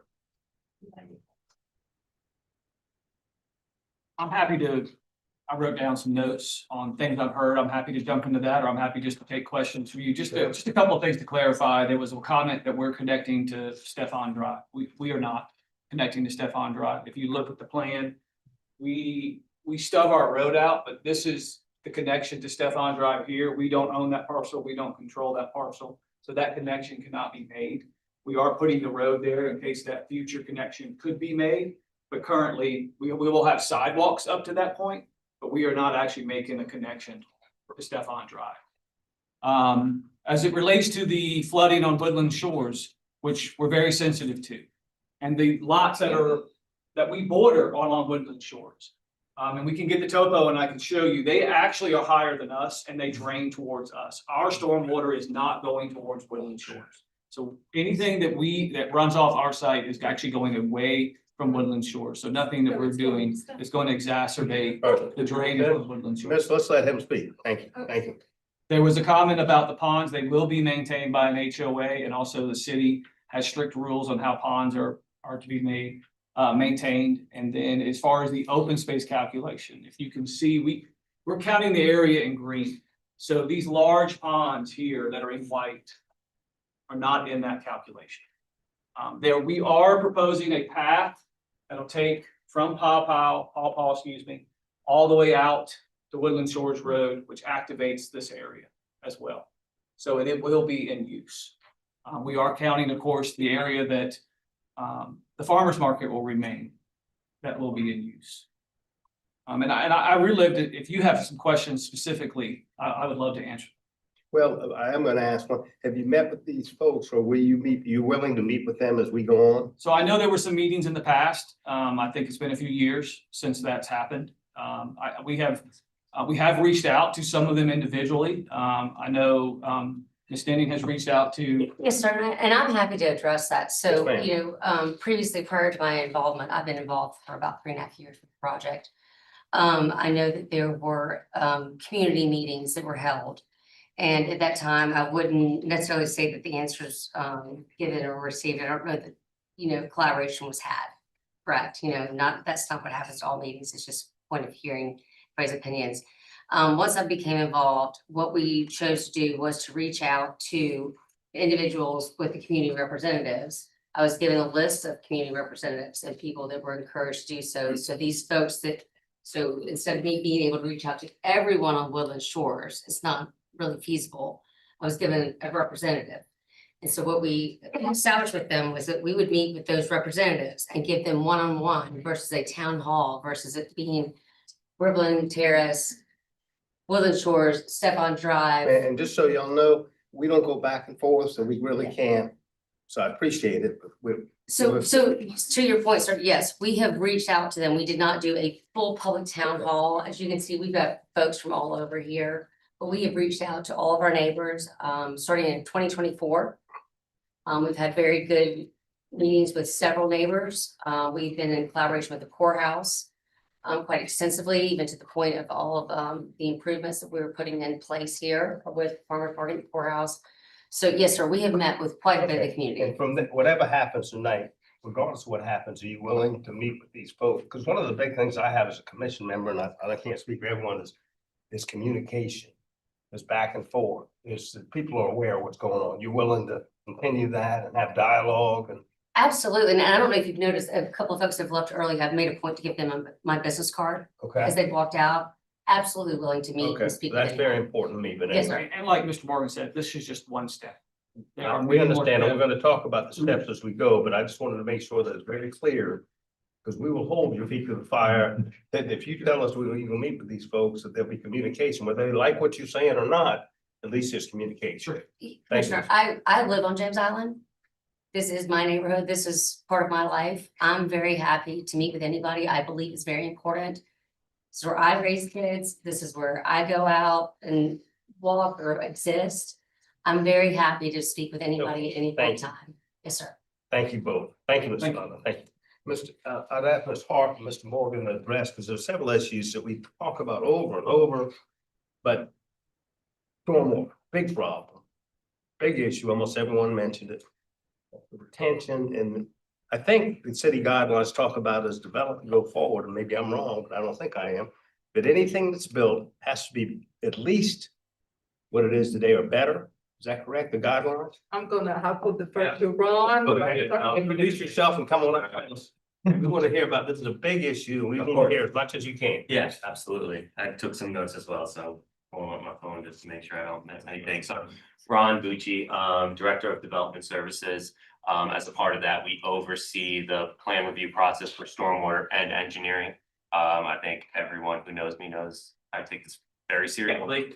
I've been doing stormwater my whole life, my whole professional career, so I understand the importance of it. And you are right with what you said. One of the main requirements of the stormwater manual is no adverse impacts to surrounding properties. We analyzed the 100-year, the 1% event. It's basically a storm event that could happen once every hurricane or whatever. Yeah, sometimes you see bigger events than that. That's a little out of control, but it's an event that could happen. There's a 1% chance of it happening in every given year. Right. So no adverse impacts during that event. Since this is in a special protection area, we have other storm events that we analyze that happen more frequently, and we actually require, like Chris Donato was talking about, reductions for those storm events to, make an improvement or attempt to make an improvement to the community. Now, it is not going to fix the flooding of the neighborhood. If you flooded previously, you will probably continue to flood.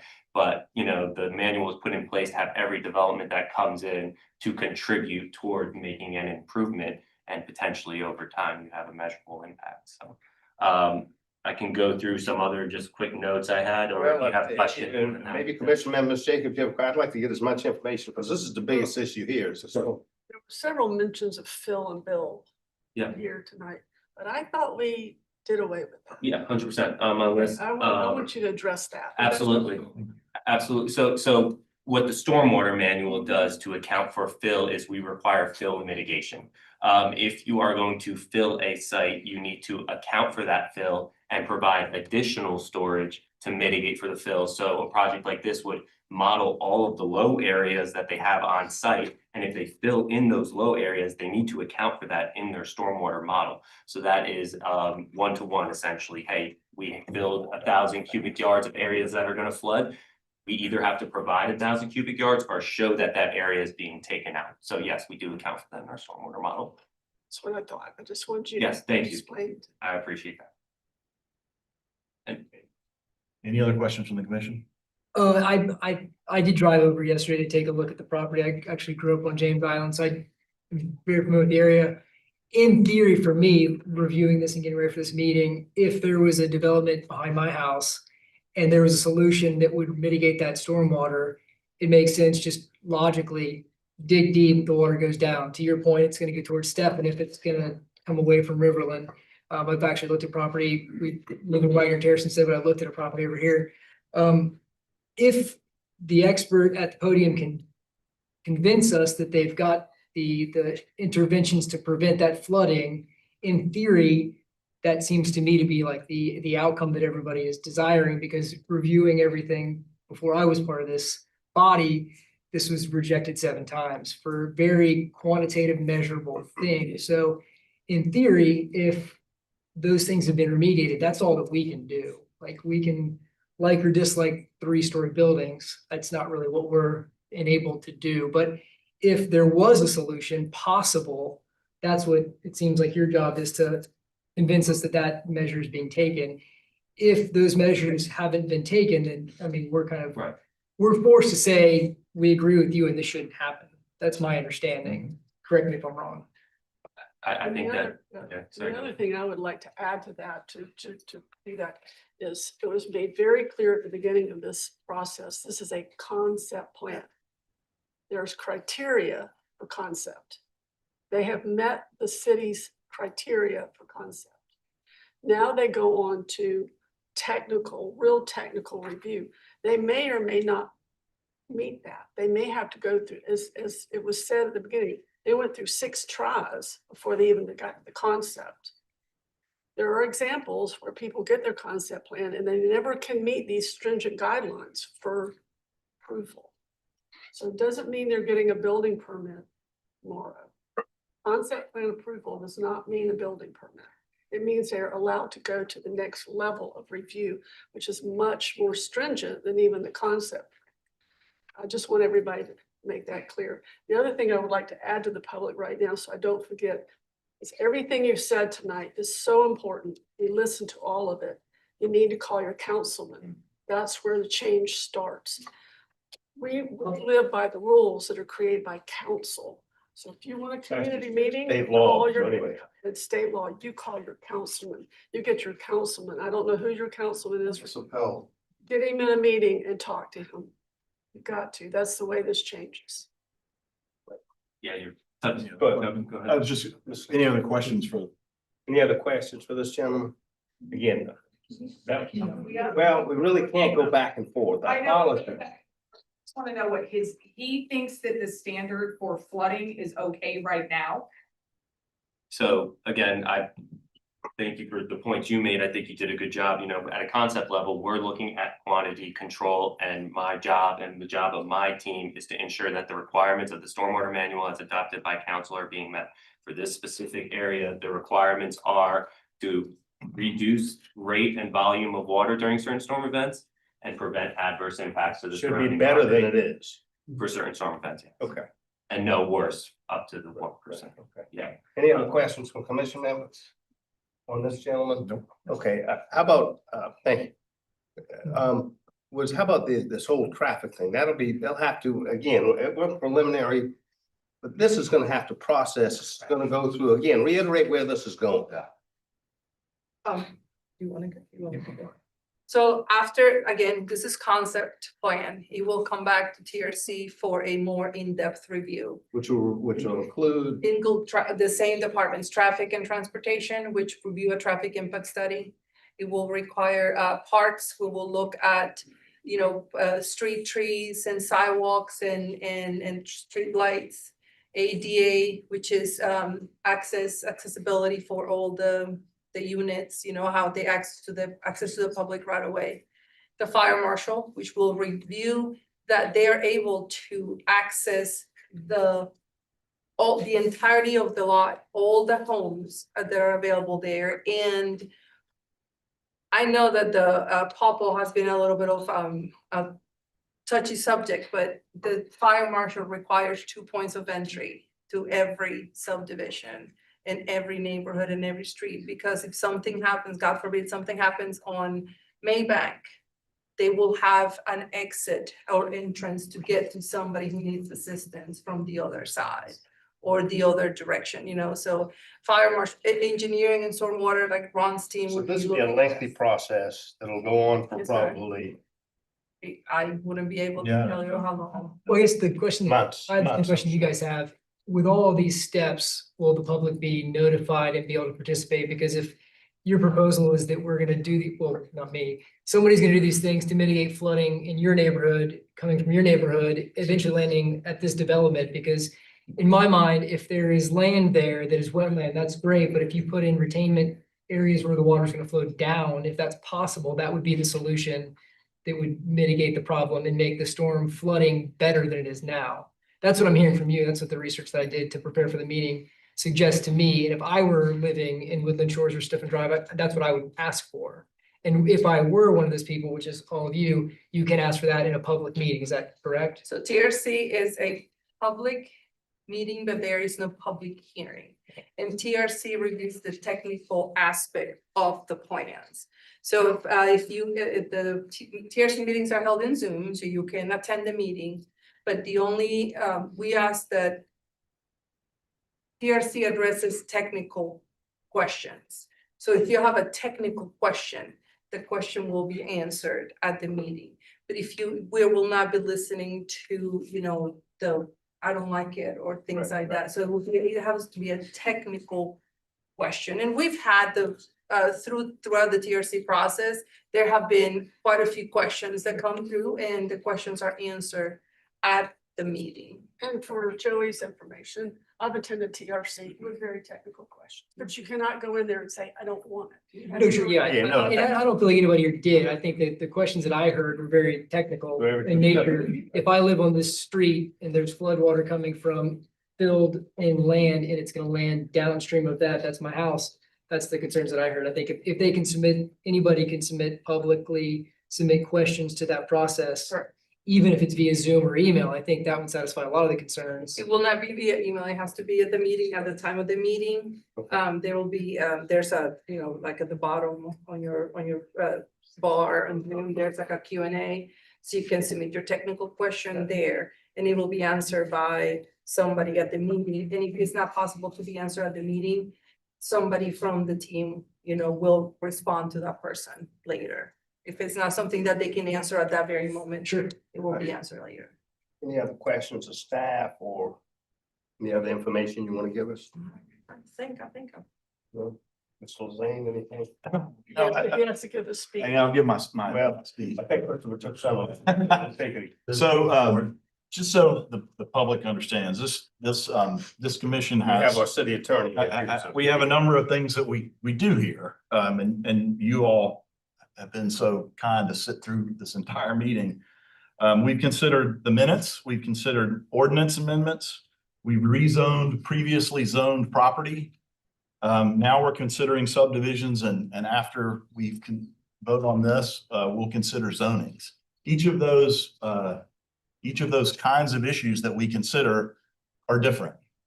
In this case, a subdivision, this commission doesn't have the ability to judge whether or not this thing is good or not. That's not what we're here for. We can like this plan or we can dislike it, but we don't have the power to say, you can't do this. That decision was made by the zoning.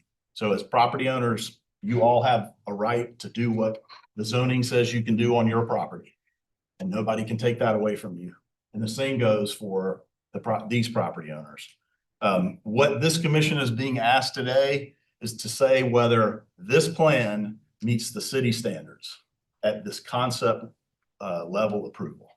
That's the only thing we're being asked to judge. We're not being asked to judge whether the buildings are too tall or whether or not there's gonna be too much traffic, because that's the process that is being judged here.